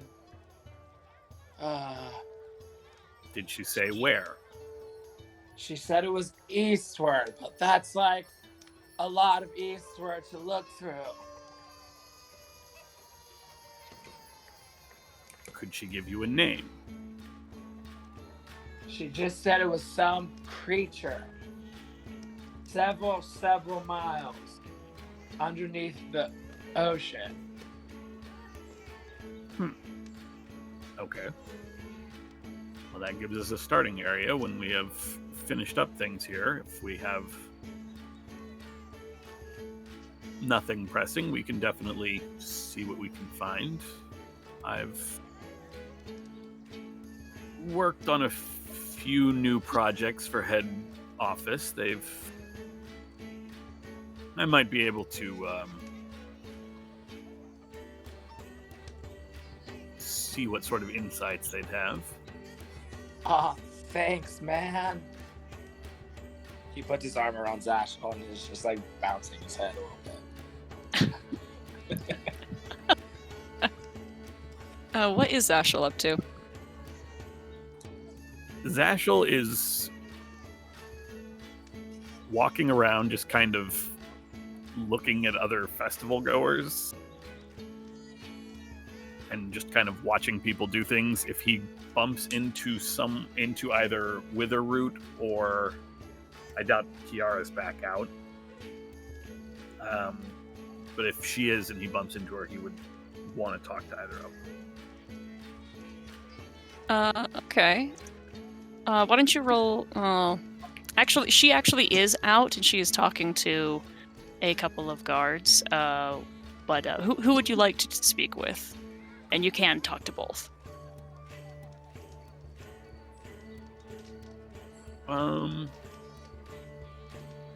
Either one works. Probably Kiara first. Although I guess Witherroot's probably way easier to spot in all of this.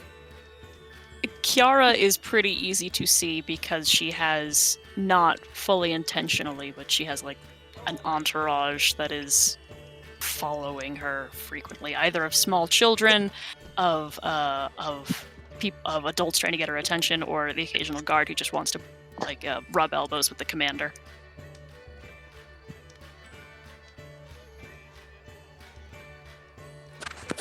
And this Fort Beryl, this place, she's the commander of the guards here. This is not like an independent nation. This is under the same king that Saltmarsh is under, right? Or no? Yes, that's correct. Okay.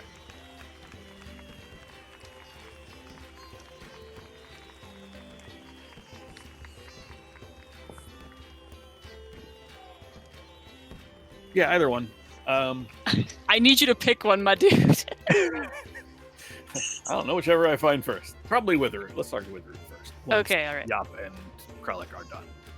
Zashel doesn't want to intrude. Okay. All right. Again, he crouches down so that he can hear your tiny little voice.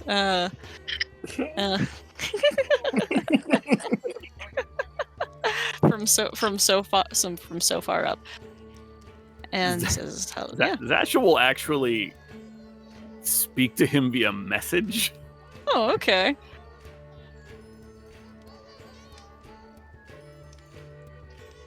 Witherroot. Greetings. My name is Zashel. I am in the same Acquisitions Incorporated group that you've already spoken with Yop and Kralik, my companions. Fellow franchise members, is I suppose a better way. Yes. You are from the east of here, as I recall. I fucked up. It's to the west, but yeah. West. Oh, wait, actually, I wasn't even there to hear that either way, because that's what he Here said we to...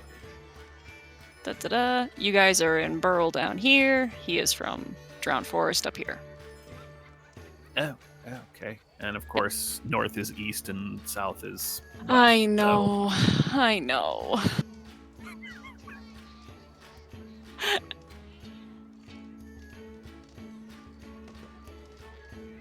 I have simply a few quick questions. I know you are not from the area around Saltmarsh. There is a grove there, the Grove of Obad High, I believe, is called. Do you know if there are more of your kind there? Treants like you. Or other treants, I suppose, not necessarily like you. I do not believe that there are others such as myself there. Perhaps some awakened plant life, but none who wander as I do.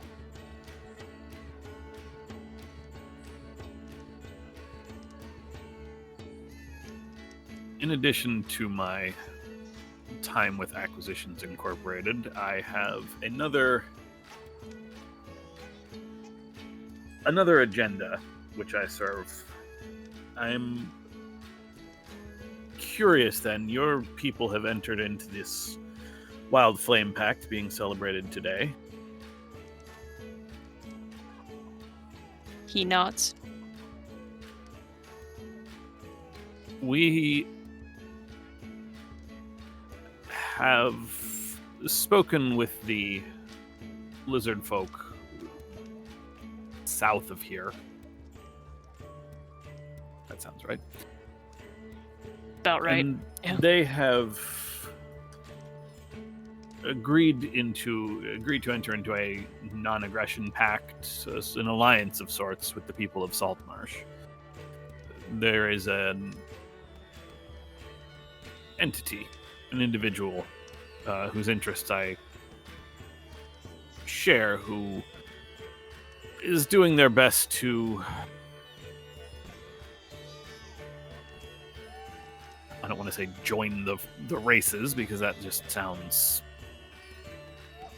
far more grandiose than it is, but to at least ally the intelligent races around this area. Sort of a life's work, if you understand. He nods again.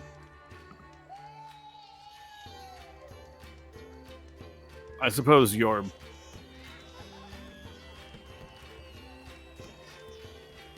people's ability to enter into a similar pact with the inhabitants here of Fort Barrel and elsewhere in this human kingdom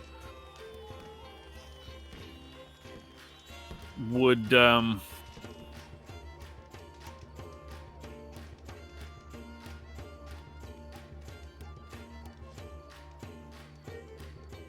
how to phrase this. We know there are malevolent forces. We have dealt with them with the lizard folk. They are fighting a group called the Sauhagin. Some... Sahawajan. Yeah, those ones. We are endeavoring to make the lives of all intelligent, fair species around here a little better, a little less worrisome.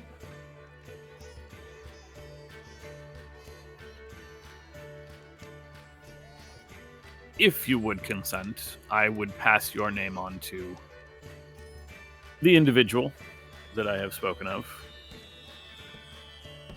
and they would be able to contact you, regardless of where you are, for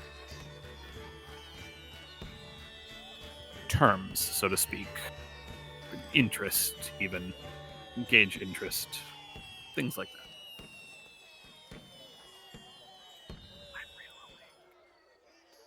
This sounds admirable and amicable. Send my regards to them, and I shall negotiate on behalf of the drowned treants of my forest. I understand. I am crossing games. Never mind. Never mind. Carry on.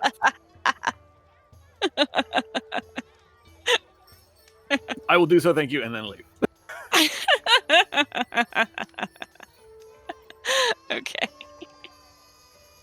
All right. Andrew, you basically just saw Zashel standing and looking at the giant tree, whispering quietly without really saying anything for a good couple of minutes, and then just leave. I think that's great. Good for him. Okay. Do you want to talk to Kiara as well?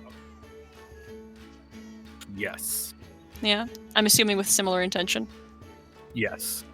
Okay. But I won't use message since she's, my size. Right.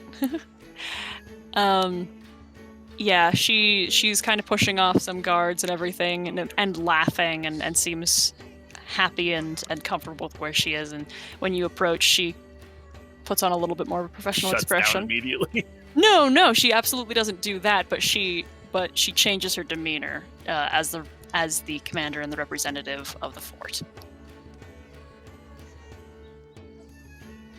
You have any more questions you forgot about, maybe?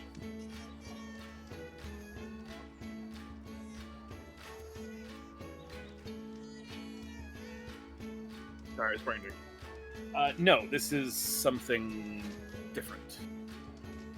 Oh, really? It actually has to do more with the Fae than you specifically. In addition to my time with Acquisitions Incorporated, and I go through the whole spiel again. Okay. When you speak with the Fae, would like to approach them. I know that their alliances are very often very hard won and difficult to negotiate. She's smiling as she's watching you navigate this politeness. The individual that is interested in forming a collaboration, an alliance among the intelligent, good-natured races, is not human, and is, in fact, considerably older than possibly even them. Interesting. I would like to, at the very least, make the pitch to them of contact. And if they decide that's something they want to take up, they can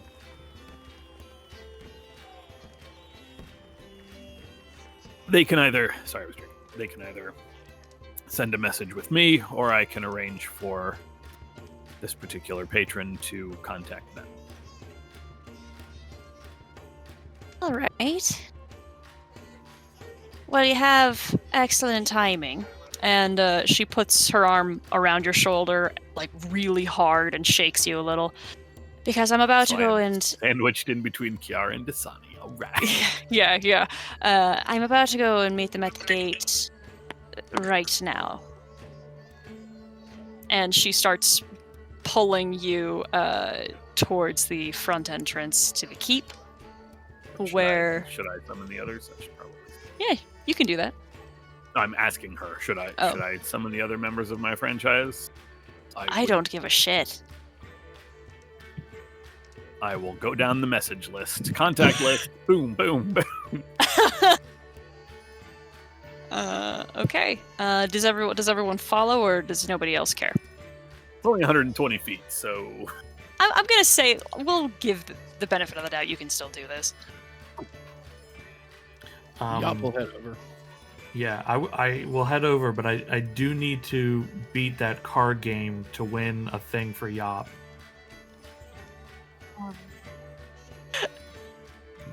Does Yumi get a bag for all of her purchase? Do they have like some sort of something she can wrap it all up in? I would say everything can, for the money that you spent, it comes gift wrapped. Oh, well, I don't need them all gift wrapped because then I don't know which one is what. Well, I mean, they're Oh, gonna. It's taken care of. They are Okay. packaged for you. And Krellick, if you would roll me 3 perception checks, Yeah, how much does this cost? 5 copper. 5 copper. Okay. Perception checks? Mm-hmm. Yeah. Alright. A nat 20. You have to roll 3. A 23. Uh-huh. A 7. I'm on the air. I'm on the air. You missed that one. No, I'm not there, but can I burn an inspiration for him to reroll the last one? Sure, why not? I got don't this, accept. Krellick. I don't accept it. I'll accept my failure, but I'll take your inspiration for the next set. I slam down Hey, 10 you copper and say, Double or nothing. The guy grins as he shuffles again. Roll me 3 more perception checks. "What's the inspiration that you're gonna get that I have?" It's just a D20 that you can use you can use to re-roll a D20. Hell yeah! Okay, here we go. 7. Nat 20, Fuck. 22, nat 20. I'm taking my inspiration back. Fucking incredible. What the shit? It's that time, like, you thought you had it the first time, you clearly missed it, but then you see the trick and you catch it almost like right off the bat. You're like, and as soon as his hands pull away from the shuffle, you've flipped over the queen.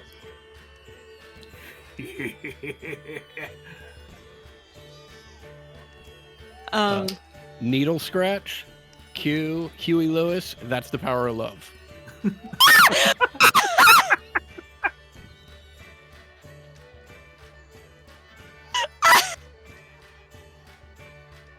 What do I win?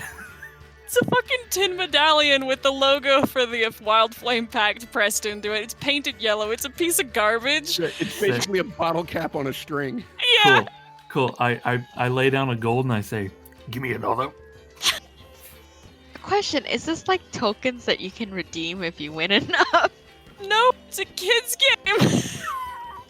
I thought it was like, like when you go to those arcades and you get tickets and you can turn them in for prizes. I mean, I can see why you'd assume that, but it is a kid's game, and you also just spent a lot of money on like real things. I did. If you want to keep playing that game, you can. oh no, I'm paying him a gold for a second one. Okay, yeah, no, absolutely. He'll just hand you another one. Hell yeah. He'll happily hand you a medallion that probably cost him like a copper for 10. Yeah.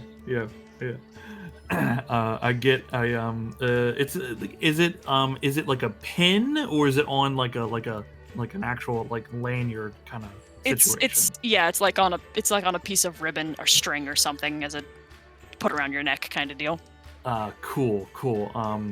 So stupid. Does it fit around my neck? You could tie it if you have to like snip it with your beak and then retie it. You can do that. Okay, yeah, hell yeah. I'll get it around my neck. I'll fix it. Then I'll hand the other one to Yop and say, This way, it is like we mentioned. Oh, that's very nice. All 3 of us are matching. Isn't that right, Betty? Squawk. Eyes, kind of like eyes narrow. His eyes narrow at Betty.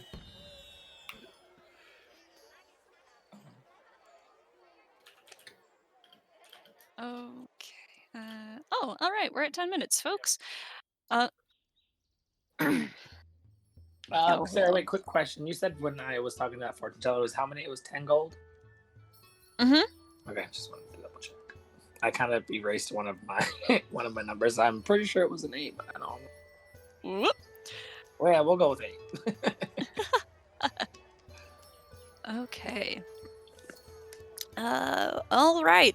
So all of the Acquisitions Incorporated folks, including an ex-member of the company, ex-employee of the company, go towards as the sky continues to darken and more lanterns are lit, towards the gate, which has been open this whole time, and you see along the road a bunch of floating lights heading down the way through the gate, and these lights illuminate the figures, these elven figures, that are not as familiar as you would possibly expect. I mean, with the isolation of the Silver Stand tribe, there is at once the very distinct appearance of the Eladrin, which is not what Bakaris quite looks like, as he is still from a different community, as well as the High and Wood Elves that are also amongst the tribe that have taken on more appearances more like the Eladrin, so they're more in this waypoint of having slightly oddly pigmented skin, very long, much longer ears than you usually would expect from an elf. Most of these elves are still on the shorter side, just barely over 5 feet tall, not many of them making it close to 6. The Eladrin here are all in golden color, as you expected, as when Vakaris is in autumn. This is similar to how he looks, but they all have rough, thick hair. Most of it's long, plaited, or left to fly a little freely. They're all ornamented with silver and gold trinkets, and each of them is wearing a robe. The Eladrin specifically, the attending elves are not dressed in this way, but the Eladrin are all wearing long, sleeveless robes that at the shoulders are this deep, almost black blue that fades and trails down into near the ground where it is this soft pink, this illusion of twilight, and there is painted and stitched into the fabric the sigil to Astrozalian, which is 2 4-pointed stars, one lifted to the side of the other, and they greet Kiara in Elvish in a dialect that makes it sound almost more Sylvan than Elven specifically. She responds in her accented tone, and then looks at all of you and indicates the gentleman who is leading the envoy, and says, "This is Truce. This is True Sword. He goes by Silfier.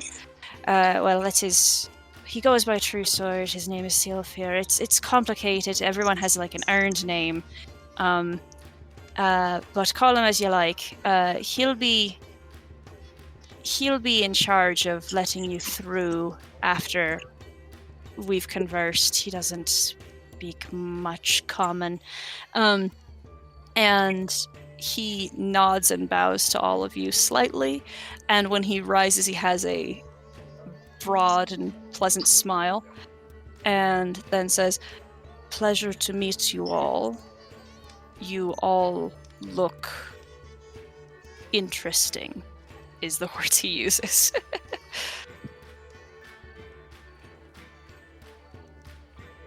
This is where I really want Vakaris to do some talking, but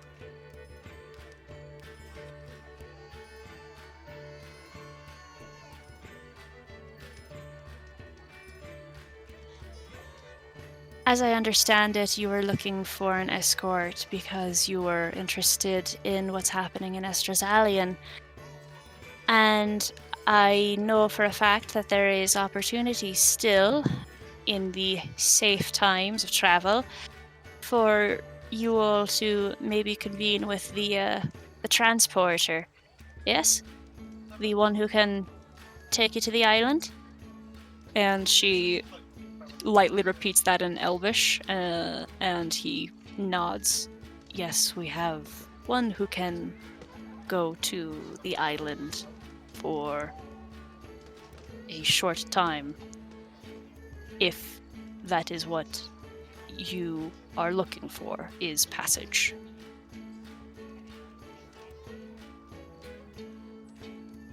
I don't believe we are immediately looking for passage.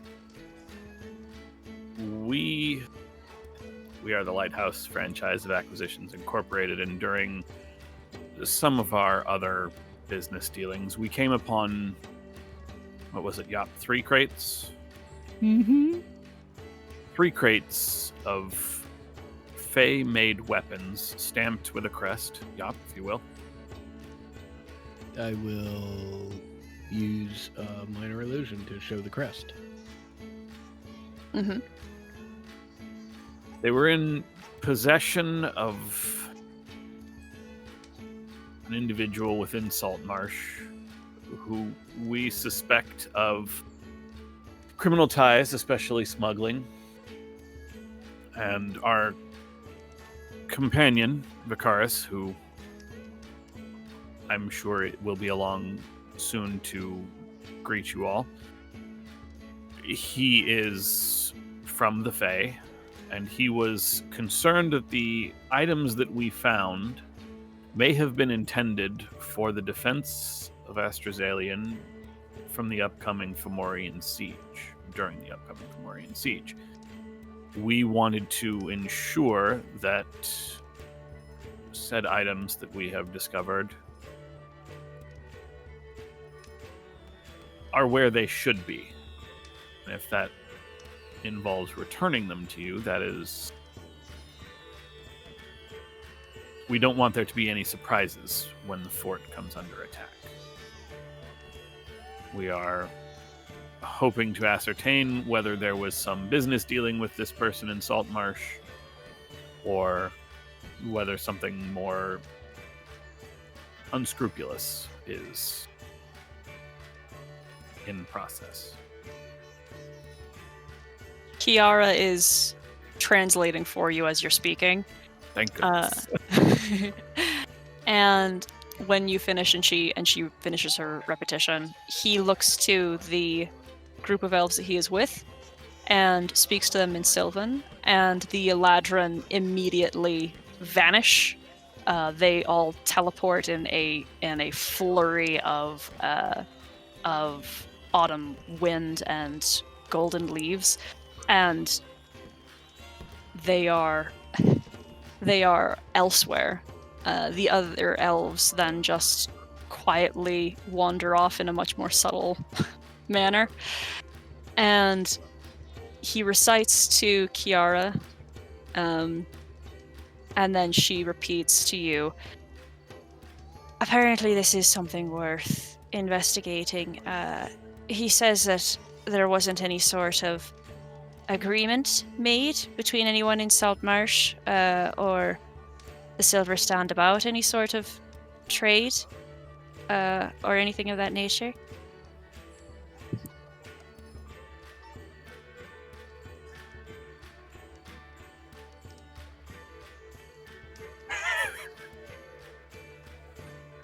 Yes.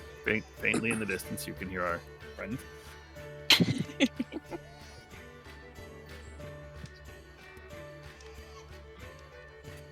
I don't know whether these... Certainly they will help in your efforts. I don't know whether the absence of them will be a serious detriment or if they are simply overflow, but if you would like assistance in retrieving them, I know there is not much time before the island. And he just kind of looks for a response, like, because he's still not sure if this is an island or a fort or both, before Astrazalian returns to the Fae and comes under attack. Your confusion prompts some more help from Kiara, and she says, "It's an island and it's a fort, but it's mostly a city. It floats on a piece of land that can move between the planes. It doesn't actually it's not like a real vessel or anything. It's just the most fortified location, really, outside of Senelise. Even then, it's stronger defensive forces than the capital." And then she translates for you, and the response is, "Yes, it's apparently this is significant. The problem is that the individual who has the only access to Astrazalian from the Silver Stand is this one fella who, again, he has the ability to get to the island and can truthfully get to it even if it's not in this plane. However, he is the only means by which the folks of the Silver Stand can make any attempts to visit their own kin back on the island. If there were to be some sort of confrontation, which it sounds like there ought to be, there might be some discontent with the rest of the tribe. If there were to be any punishment made or any repercussions for really this really terrible thing, if anything were to be done, it's possible that several of the Eladrin may never be able to visit home again until they could find someone capable of this of the teleportation craft as well. It's a bit of a delicate situation as far as this one fella. What his name? And you hear some more murmuring, and then a fella by the name of Stolenbranch apparently is the only one who can move from here to there, which sort of means, if nothing else, he knows what is happening, if not is at fault.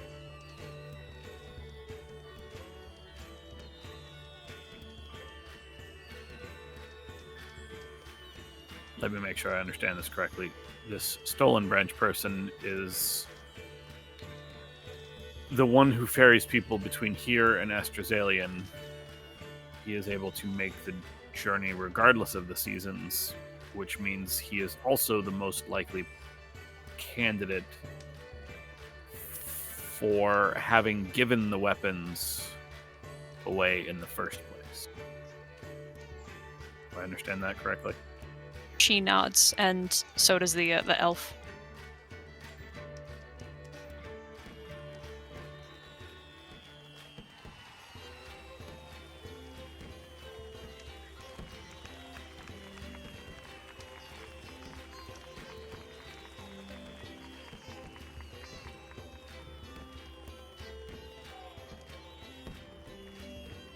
Any other thoughts? Well, given the time limit and the short time there is before Astrazalian is unreachable, and is forced to defend themselves, wouldn't it make more sense to figure out why and how later and simply recover the weapons? Would. You're right. However, these folks are in a rather delicate position where they cannot be making their way to Saltmarsh and be walking all over. There's a lot of wards and such that prevents them from getting certain places. Not to mention the fact that whenever folks such as the Eladrin make appearances, there is quite a fuss put up about about the possible. It's been so long, but there are still some old folks who are highly superstitious as well as flat out racist. I could might just- be able to help out, but I think that seems more like something in your purview. I mean, you could hire us, right? We Exactly. are, of course, happy to help. But you mentioned something about it having a council member involved. Is that right? Yes. Yeah. Yes. And do you feel comfortable with just confronting that head on? Being open 2 weeks and all? We could always find more covert methods of retrieving the items and getting Yeah. them back here. We go in there, right? We smash the door open, grab the crates, and then get out. That is definitely an option. Or we also have the option. Yap and Dasani have been inside his establishment through the actual aquatic smuggling tunnels or rivers or whatever you want to call them. It's certainly possible we would be able to retrieve the items in question without having to directly confront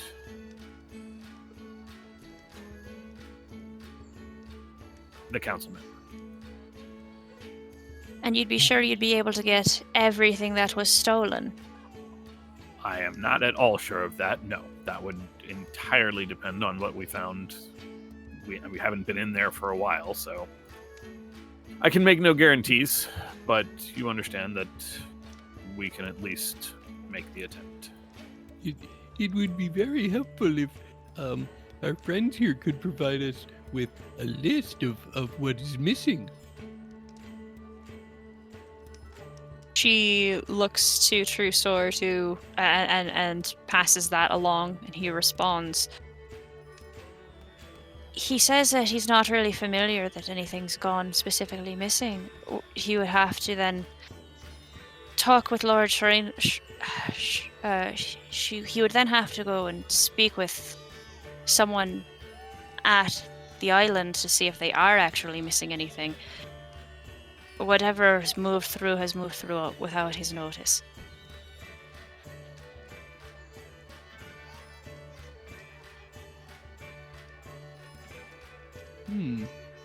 Well, I guess if they're unaware that anything is missing, then anything that we could recover would be a boon. She shifts her weight and looks at you. I shift my weight and look at her.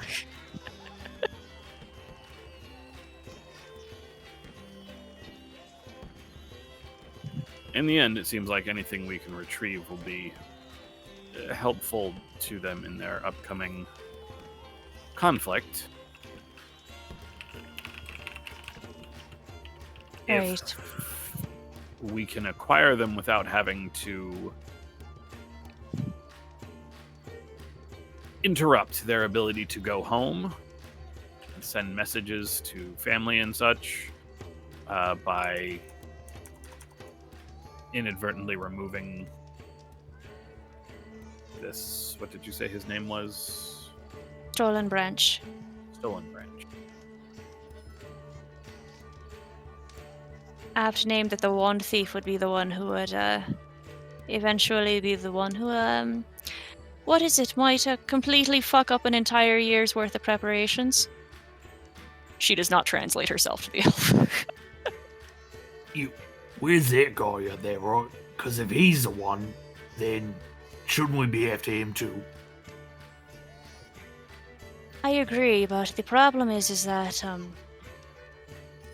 unless someone else can do the work that he can do ordinarily, that isn't involving, putting the crown and such at threat, at risk, I don't know that the people of the Silver Strand will completely agree with any sort of proper punishments that he's earned.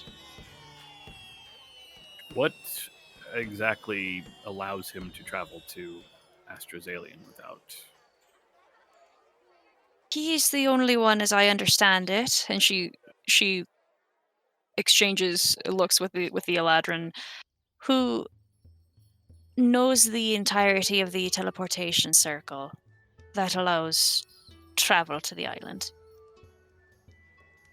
Hence why he can theoretically go at any time of the year, but why would you want to not summer there, you know? Why doesn't someone else just learn it then? He's the only one with access to the particular figure. He won't let anyone else have it. If it is written down somewhere, which I highly doubt, I would assume he'd have it internally memorized and not copy it down for this exact reason. He makes quite the profit for being the only fairy.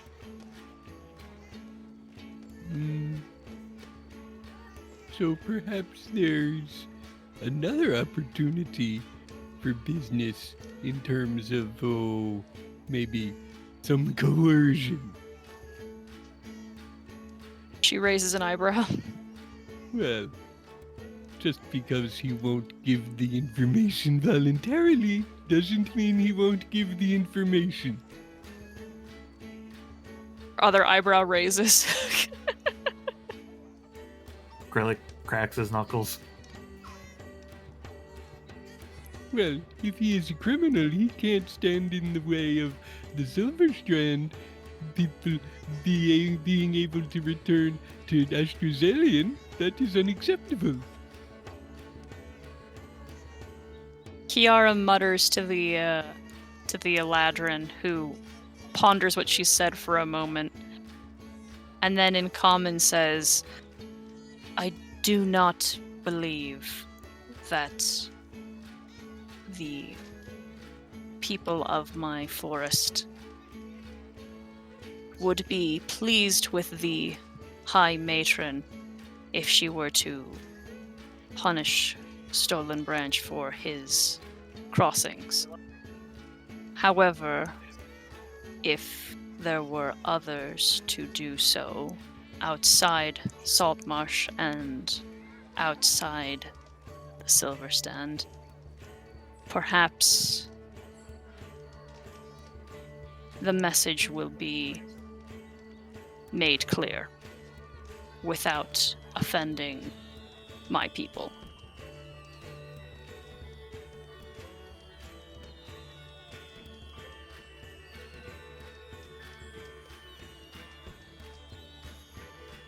Forgive me. Explain again. Why would your people be offended if we were to?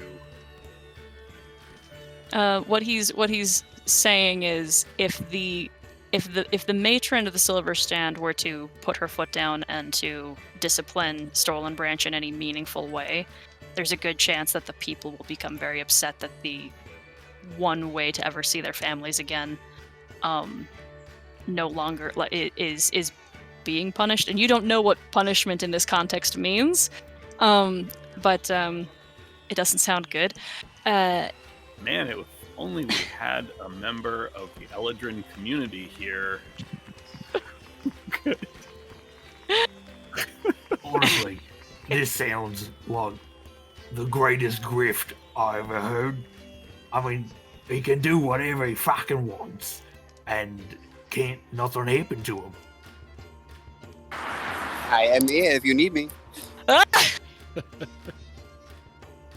Do you really are you in or are you like very much not in? No, I'm like 2 minutes from the house. Oh, sweet, cool. Because I have a thing I want. I have a thing. Is that a whisper thing? No, it's definitely not. Don't Okay. worry. Anyway, Kiara looks at all of you and says, "Well, there you go. The High Patron of the Silver Stand Forest is personally inquiring whether or not you'll just go and rough a fella up for a little bit of information." I mean, at the very least, in the meantime, I feel like we could retrieve those crates if they are interested in the return of their property. Although, if they feel like that might alert this stolen branch fellow to his situation, then we can certainly wait. Yeah, no, I'll rough him up for free. The weapons must be returned as quickly as possible. I will do as I can to learn what is missing.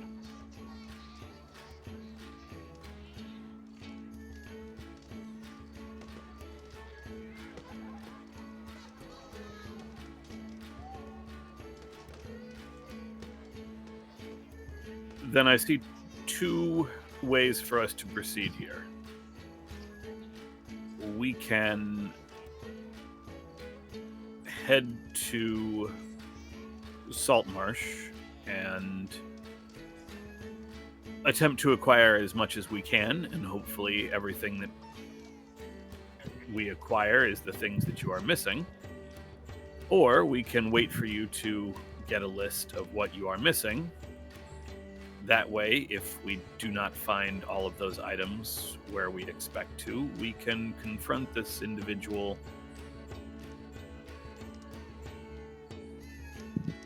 for the missing items. One we can set out now, and the other we would have to wait for you. So it's somewhat a decision of yours on exactly how much of this contraband you need returned. Yeah, but can't they just, like, magic us when we're there? I don't know what their particular capabilities are in regards to magic. But yes, that would certainly be a possibility. Yeah, we go grab the crates, and you all magic us what you need, and then we don't have to sit here for 5 days waiting for someone to do an inventory. Perhaps there can be 2 birds killed with 1 stone. If you were to ask Silverbranch for his assistance to go to Astrazalion and speak with the Princess Chandria yourselves, while he remains on the island with her to witness confrontation, perhaps this could resolve itself outside of my forest.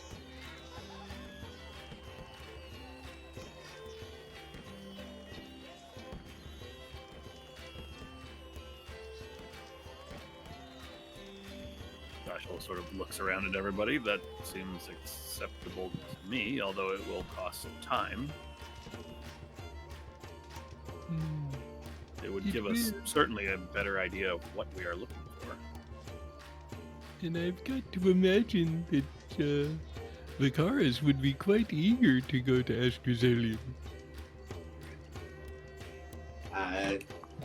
I've never seen it before. It would be nice.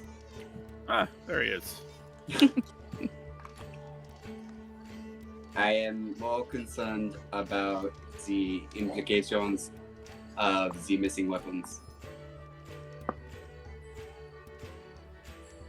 He looks at you, Vicaris, and in Sylvan says, "You wear the colors of the summer court and dignify yourself in winter."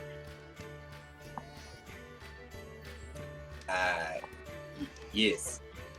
This is something that is currently beyond my control. And he kind of like grabs at his clothes and looks down, a little bit in shame. What do you mean beyond your control? Some days I wake up as summer, some days I wake up as spring, Sometimes I change into winter. It happens on a whim. And you were allowed in Senelise as this? I was. Sorry, Senelise? Yep. Where is that? That's your city. Okay, yeah. Doing great. At the time, I was spring, and I did not change at all. At all? I was. And everyone else can kind of pick up on the hostility in the tone. I was. I was stagnant in spring.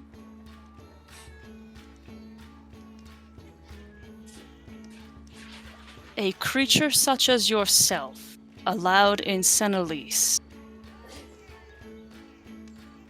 What are you doing here now? Did they throw you out? No, I was sent on a very important mission. Shut up. He snorts.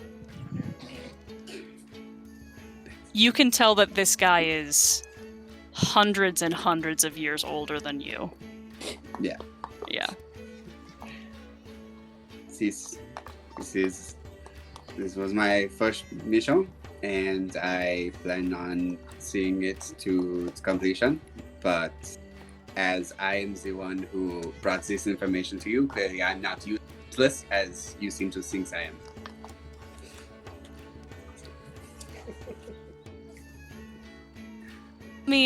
You're not available to do this. I won't worry about that. Let me log on real quick. What am I rolling? Okay. Persuasion. Got it.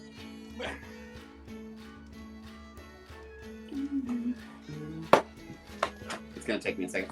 Yeah.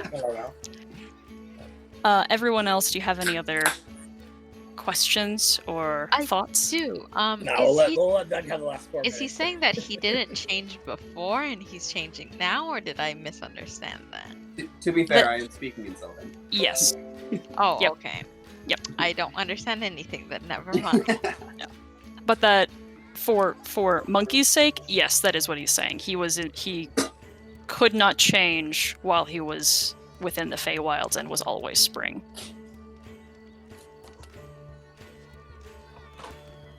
Weird material plane sun changed him.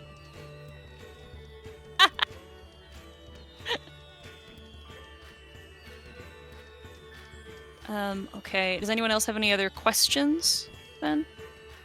We can see the agitation as he is talking to Akaris, right? Yes, yeah. And the surprising bashfulness that Vakaris is displaying as well.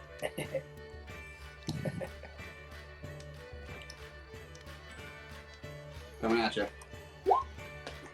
All right. Hey. He says in response to you saying I have proven my worthiness, my value. He just says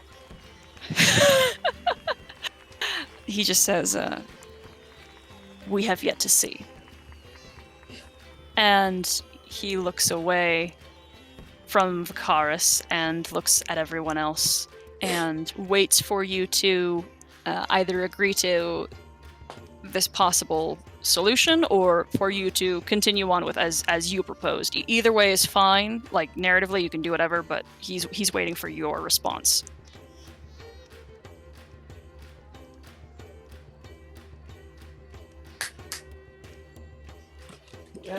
If you believe there's enough time, I guess we should move ahead and speak with this fellow in Astruzalian.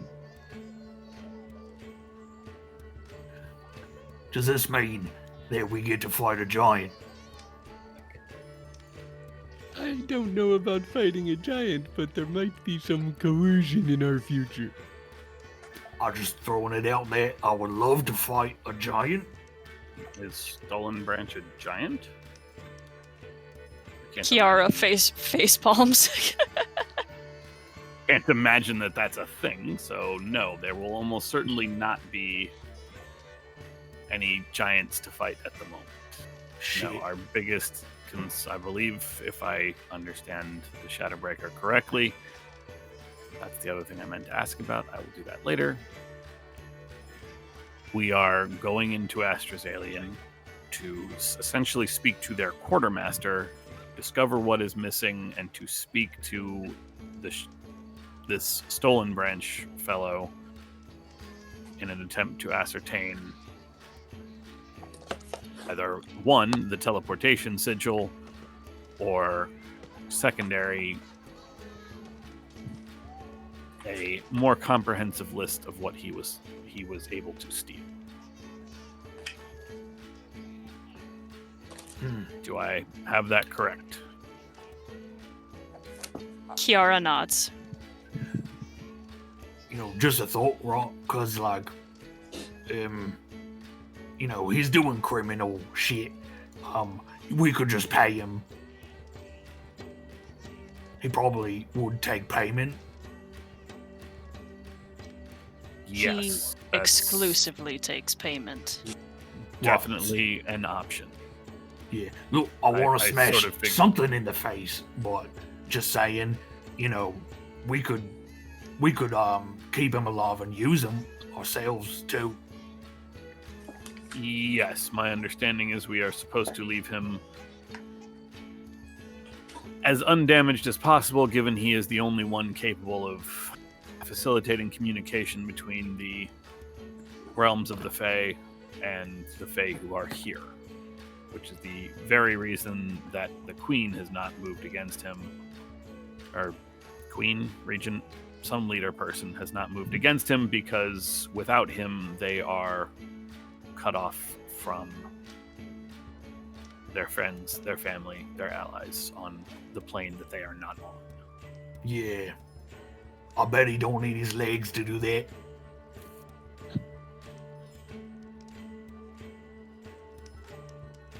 Again, we are trying to keep him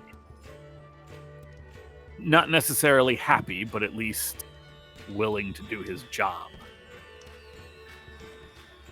There's a reason he's been allowed to get away with this so long. It sounds as though this is not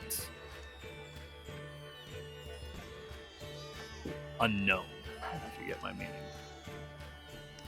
Yeah.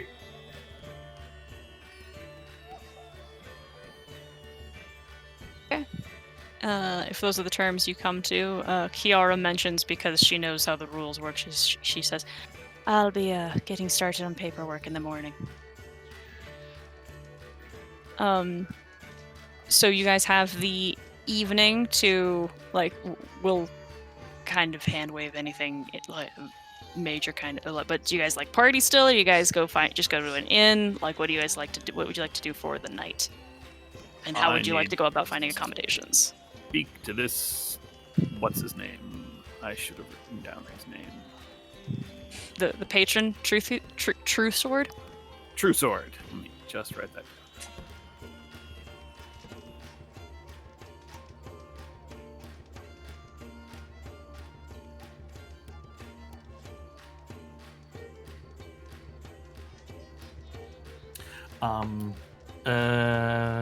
Am I still under the charmed effect from Yap's thing?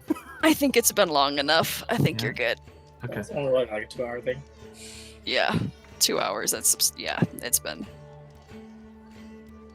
As always, I remain friendly to Yap, but if Yap wanders off, Krellick does not continue to follow her, and will find his way to some street side thing where they're giving out ale and food, and he just revels in it for a bit. You see the Eladrin who have arrived here are have kicked the party up to an 11. They are heavily drinking and encouraging everyone else to do so as well, and dancing and singing in ancient language of their kind. And Hell yeah! I drank one of those elves under the table. I put it down. Probably, yeah. And like, it's almost as if the festival was waiting for them to arrive to actually begin. And in a lot of ways it was. You see that the Eladrin move through the mist that is in the center, like in the center of the trees, without any effect, and in fact move through it as if to show off that they can go in and out. In fact, what happens is you see one or two actually take like empty mugs, walk through the mist, and come back with a pitcher of water. That, poking around, you find out there's actually a well where this mist is coming from at the center, but the mist is so dense that it's hard to find, and often you cannot get to the middle before something terrible happens to you. Yeah, that's sort of, anything else of note? Ted, you wanted to have a conversation? Yeah, I just need to make the pitch. Yeah. He expresses interest, but he is not... The matron needs to be the one who agrees to it, so you would have to speak with her directly. And she's the one we're seeing in... No. No. In the Silver Stand, this gets a little bit explained to you. In the Silver Stand, there is the matron of the tribe, who designates alliances and handfasts, and punishments and hunts within the forest. Got it. True Sword's job is more or less to do what he's doing right now, public relations, as well as help Kiara in organizing hunts at the Dreadwood, because the whole point of the Wild Flame Pact is to organize to fight against the things that are in the Dreadwood, the dark fate within the Dreadwood, and his job is to help to organize the elves. Including Granny Nightshade, who is in the Dreadwood. Yes. And his job is to organize the elves and then have them work with Kiara and her men on that front. Lady Chandrea is the princess of Astrozalian, and she is who you would be speaking to. She is nigh an archfey, and that is who you would talk to once you get there. Let me give you. I'll type out some. Oh, okay. So yeah, I'm sorry, I never finished that sentence. I was going to say she's the person we're talking to when we get to Astrozalian, not here. The princess is, yes. The Yes. High Matron is not, yes.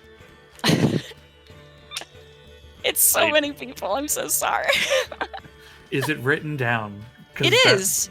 Yeah, then Yeah. just write it down, send to. Yeah, I'll do that in a moment. Okay. Anything else? Again, like, how do you guys do in the evening? What are you doing in the evening? Complicated hierarchy of bureaucracy and people to speak to. Zashel's favorite thing. My Exactly. most hated thing. I think you fell asleep during that. She would like to look for Krellick though. Krellick is teaching people like dirty sailor songs, and like he's having a good time if it's a party.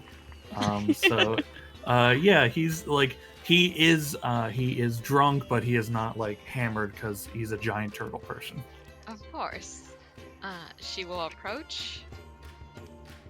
I just Yumi. I just wanted to say I was sorry for accusing you earlier about corrupting Yap. That didn't come out the way it was supposed to. And I'm very glad that you think we're friends. So Don't worry about it. I got you a present because you seemed interested in that shiny thing she had in. Yeah, and Yumi will hand you small figurine shaped like a dog. Oh my god. What color is it? It's clear crystal, and it has blue and purple pigmentations in its core. He takes it in his claws, looks it over, looks at you. This is the nicest thing anybody's ever given me.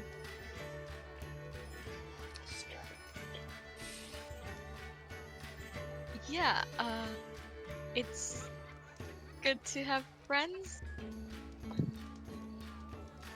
And she kind of stands there awkwardly as everyone else around her is just rowdy and drinking, and this is not at all her element.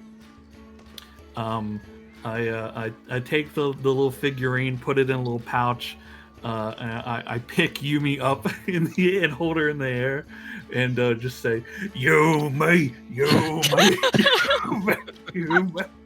Dasani sees it from the corner of his eye and comes up and goes, "I knew it was gonna happen, yeah!"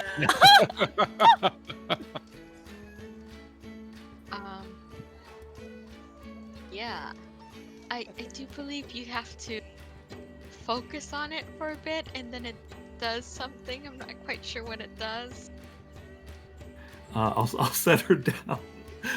She'll gently pat you on the arm and turn to Dasani.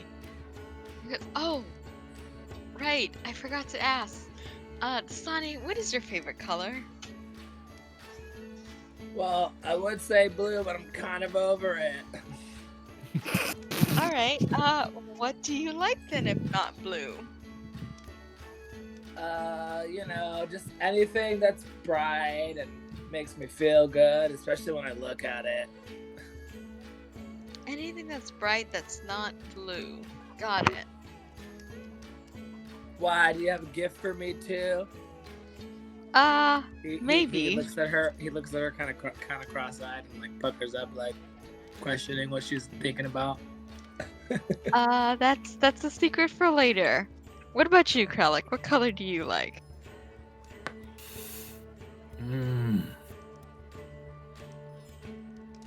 Honestly, I'm a fan of purple.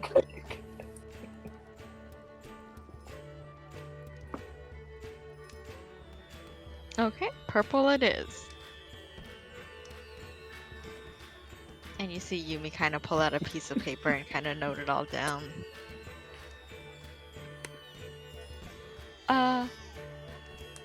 Alright, I guess enjoy the rest of your night. Yumi. Dasani looks over and he's like shaking his bottom a little bit. It's like, yes, Yumi. So, have you also been drinking, Dasani? Only you and I know the secret to that, dudette. He like winks at her and like. But I don't know the secret to that.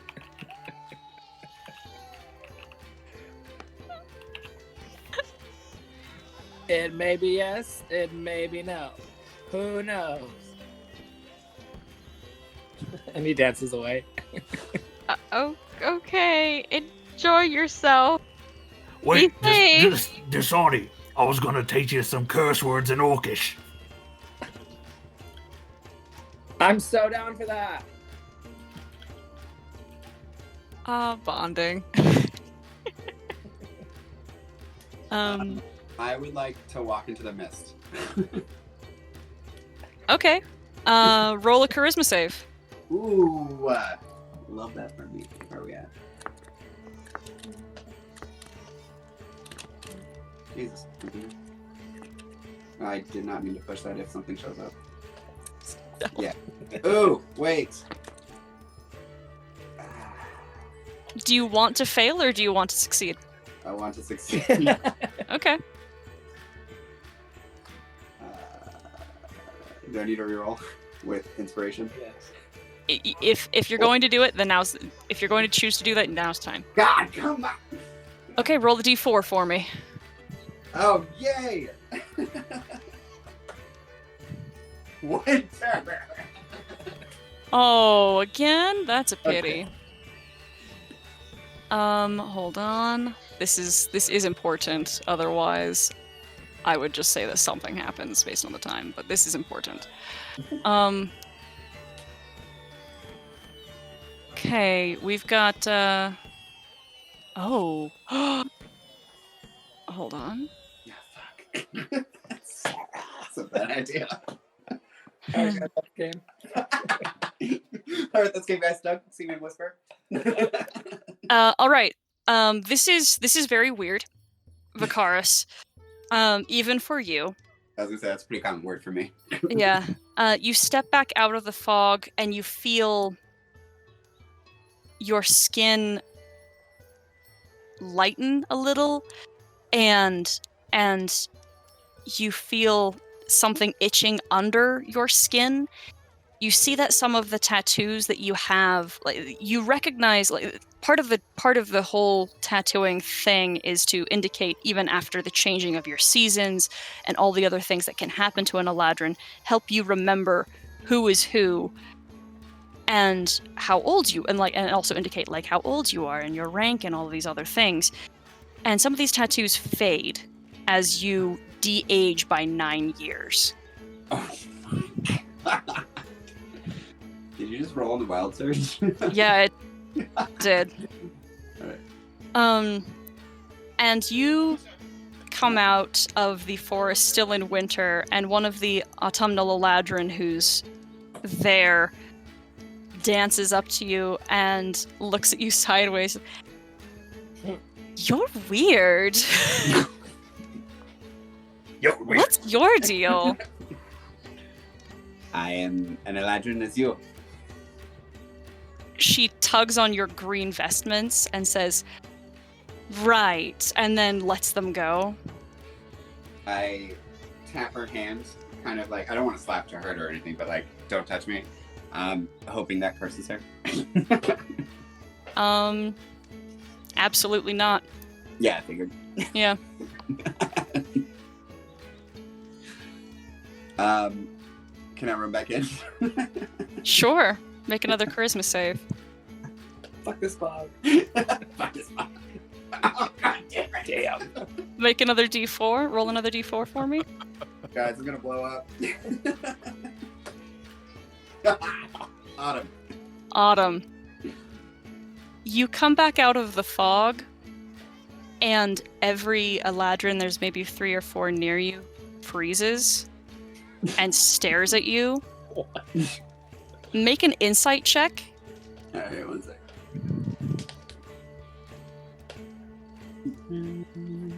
Boom. 13. They don't look pleased. They look disgusted. So, And one of them leans over to the other, and you can hear whispering, and they drift away from you. Do I hear what they said? Roll a perception check. Yeah. Kinda somewhat good at those. Hey, 20. You hear they're speaking in Sylvan, and you hear, she let someone broken like that in the capital? No wonder he's here. And you hear a little giggle as they wander off. Is anyone around that can see me right now? There are other people, yes. There are some elves who don't seem to have picked up on what just happened, and there are a lot of humans that definitely do not know. Is there a way to go into the fog so that I can't be seen, but not require a charisma saving throw? There is not. Mm-hmm. Okay. Is there a way, like, to hide behind a building? Yes, you can go and hide. Cool. I'm gonna go and hide real quick. hashtag Vicaris does best. Do I need to roll stealth? You can. Alright. Hey, doing great. And keep in mind, I don't have Tides of Chaos right now. Yeah. I'm just gonna look like a different Eladrin.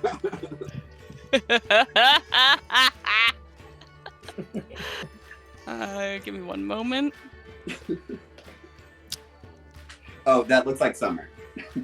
Oh, okay. But, All right. But not me. Okay. All right. All right. Okay. And then I promise we're wrapping up soon, but there is something I need to get to with you, Doug. But we need to get to, like, resting point. So is there anything else that you do before you No, I'm rest? giving up the bug. Okay. Hasn't that been great so far? Okay. Anyone else? Anything of importance? Again, you haven't, like, settled for accommodations for the night either. Yop would like to find the fortune teller and pay her 10 gold and ask her what happens if I keep the trident. Oh. She tells you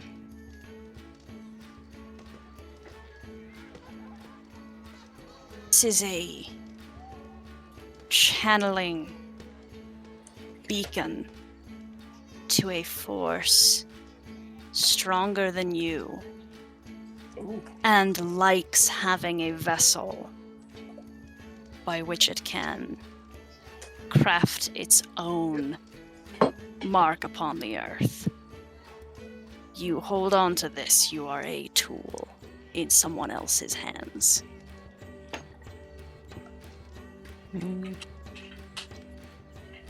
What, is there a safe way to dispose of it? Throw it into the sea, I suppose. Well, that sounds safe for me, but not for the next person. Was it not sealed away?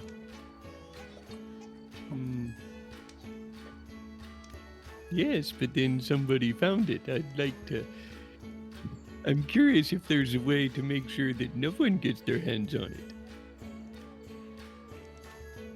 To destroy this artifact would be to alarm a being. A volatile, angry, hostile creature. That his opportunity to manipulate this plane has been shut to him.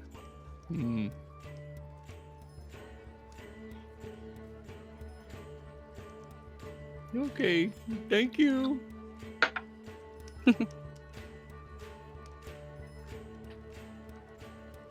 Anything else? Get out. Okay. So how are you guys? Are you guys going to just camp outside? Are you going to go seek refuge in the temple? Would you like to ask if you can stay in the keep, or do you want to go to an inn? Inn costs money. And Where's free? we have money. Well, who pays for that? All of us? Acquisitions Incorporated. Oh, true that. I mean, yeah, you, the inn. no, you guys pay for your own inn in this situation. You're Yeah, right, technically fuck at that. a party. Let's camp outside. I think We this are night on is probably gonna official like last as business. far as We have been hired to deliver this note. I mean, All right, you can turn it. Actually, Zashel, you have a feature that allows you to turn that phrase and make that work. Yeah, you can do that. You guys can rest at the Forest Edge Inn, albeit in a cramped accommodation since no one called ahead.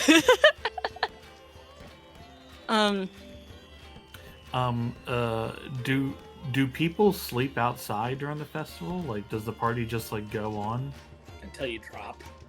yeah, Yumi kind of wants It's to more camp like that. outside and watch people party until they drop.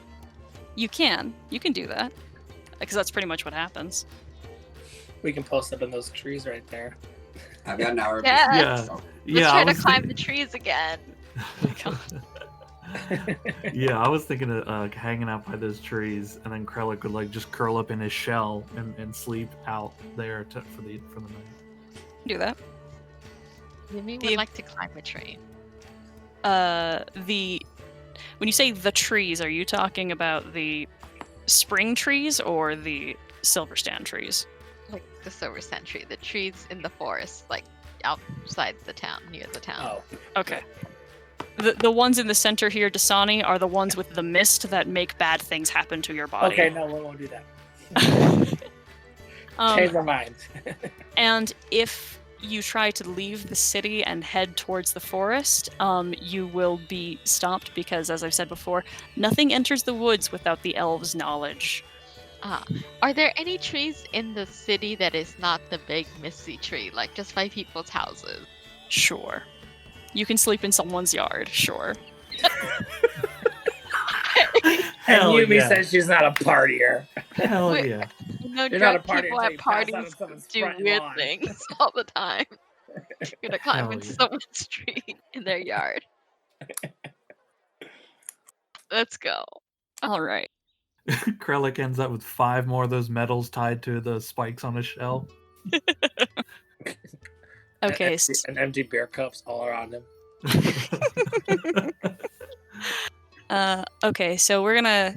Sorry to push you guys ahead, but because Doug's not gonna be here, I gotta get this out of the way. So during your meditation, Vicaris, where do you find yourself? I was gonna stay at an inn. That's fine. You can do that. Yeah. Yeah. All right. Do you think that you would try to spend? Do you think you would try to have a room alone, or do you care if there are other people there? Nah, I feel like today in particular he's trying to be alone. Okay. How's he feeling? Not super great after a bunch of people made fun of him and he can't seem to get through the mist like all those other people can. So he feels like something's wrong with him. All right. So you sit down for meditation. Your breathing settles, your eyes half close.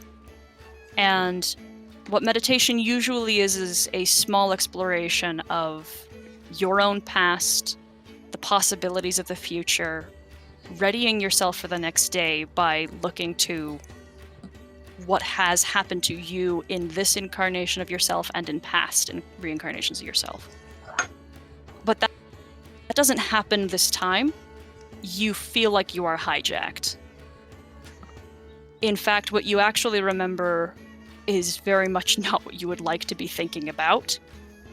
And you see instead where you were right before you were being sent to the material plane. You and the Dryads and the Satyrs and some Pixies and 1 or 2 other Eladrin, all wearing the same colors as you, in Senelise, up in the upper canopy, wearing the greens, the yellows, like you are representatives of your queen.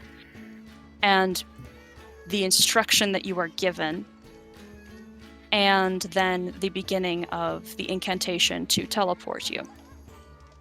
And teleportation is a very quick and very instant and powerful feeling of just being essentially flipped inside out and then put somewhere else, and you don't really have time to think about it. And you've face-stepped before. You've been able to teleport yourself around, so this isn't an unfamiliar feeling. In fact, it's almost reassuring. This time, you don't remember it when you're waking, but in this slumber, in this rest, you remember it all vividly, because there is a moment as you are going through this motion of moving through the planes and shifting that something stopped and held, and you saw the space, the astral space between the material and the Fae, but it is sickly and green and void. And you see tunnels around you all over that could possibly be leading where you're supposed to be going, but you don't know, and you have no way of knowing.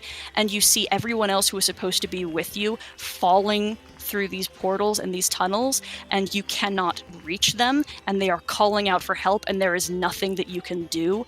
And you consciously understand that you don't remember this at all, but you know that this is real, and this is what has to have happened. And then you find yourself in a blackness, in a space that feels close, like the shadows are tangible and trying to pick their way through the fabric of your clothes and get to your skin. And you hear a voice speaking to you and that says, "Hello, little one."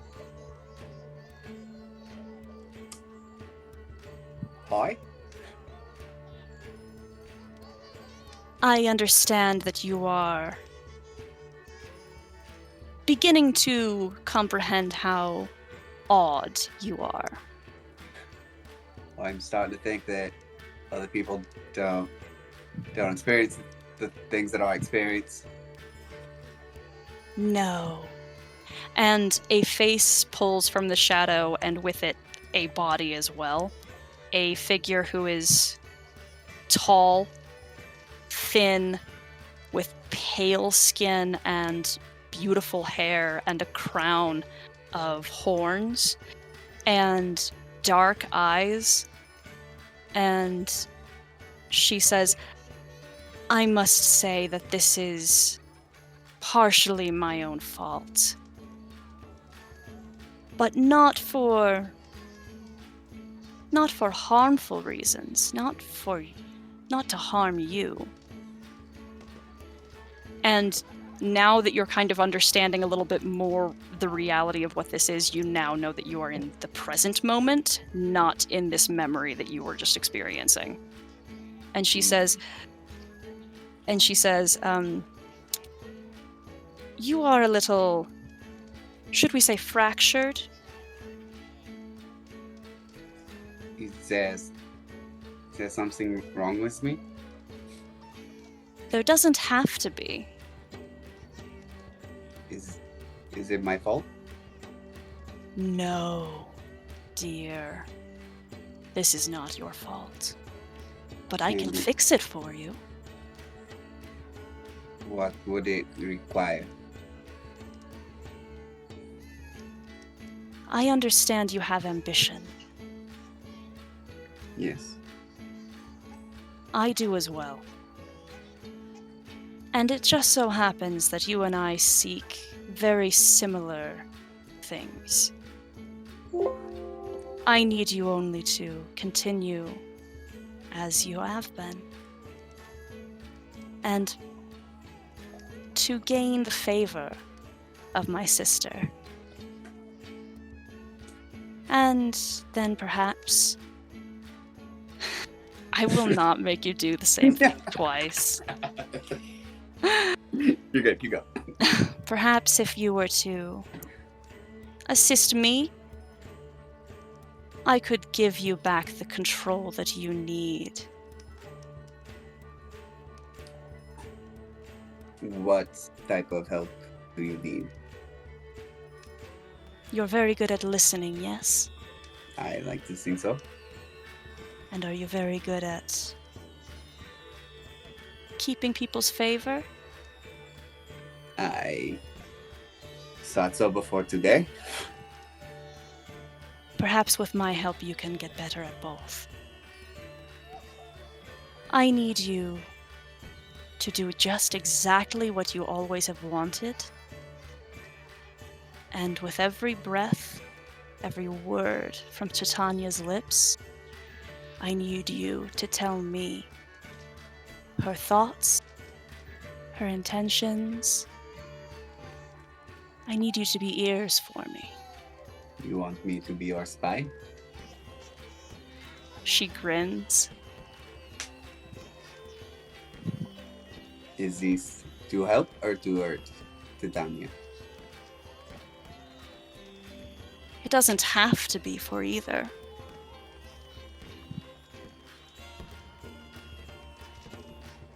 It's for me. If I get control, will the others respect me? Of course they would. And this would assure my upward mobility in the court? As I understand, you are a little stagnant as it is. I can only assume understanding yourself and controlling this fatality, as I heard it said.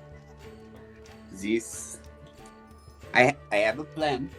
I am collecting trinkets in the material planes that are connected to people, and I think it could potentially impress them, and I believe this to be a good plan. You think this is what Titania wants? A connection to the material plane. I think what Titania would want is for someone who has access to this power that no one can control to grow sharper and more skilled. How do I contact you when I have your information?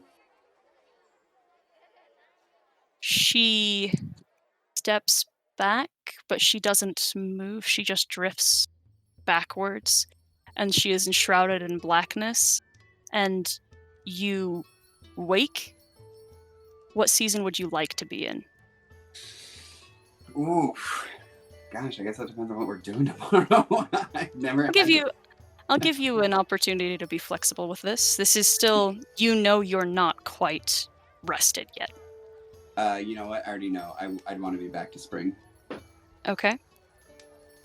And right in front of you is a ring that has 2 bands held together with a silver plate and 2 clear crystals on its face.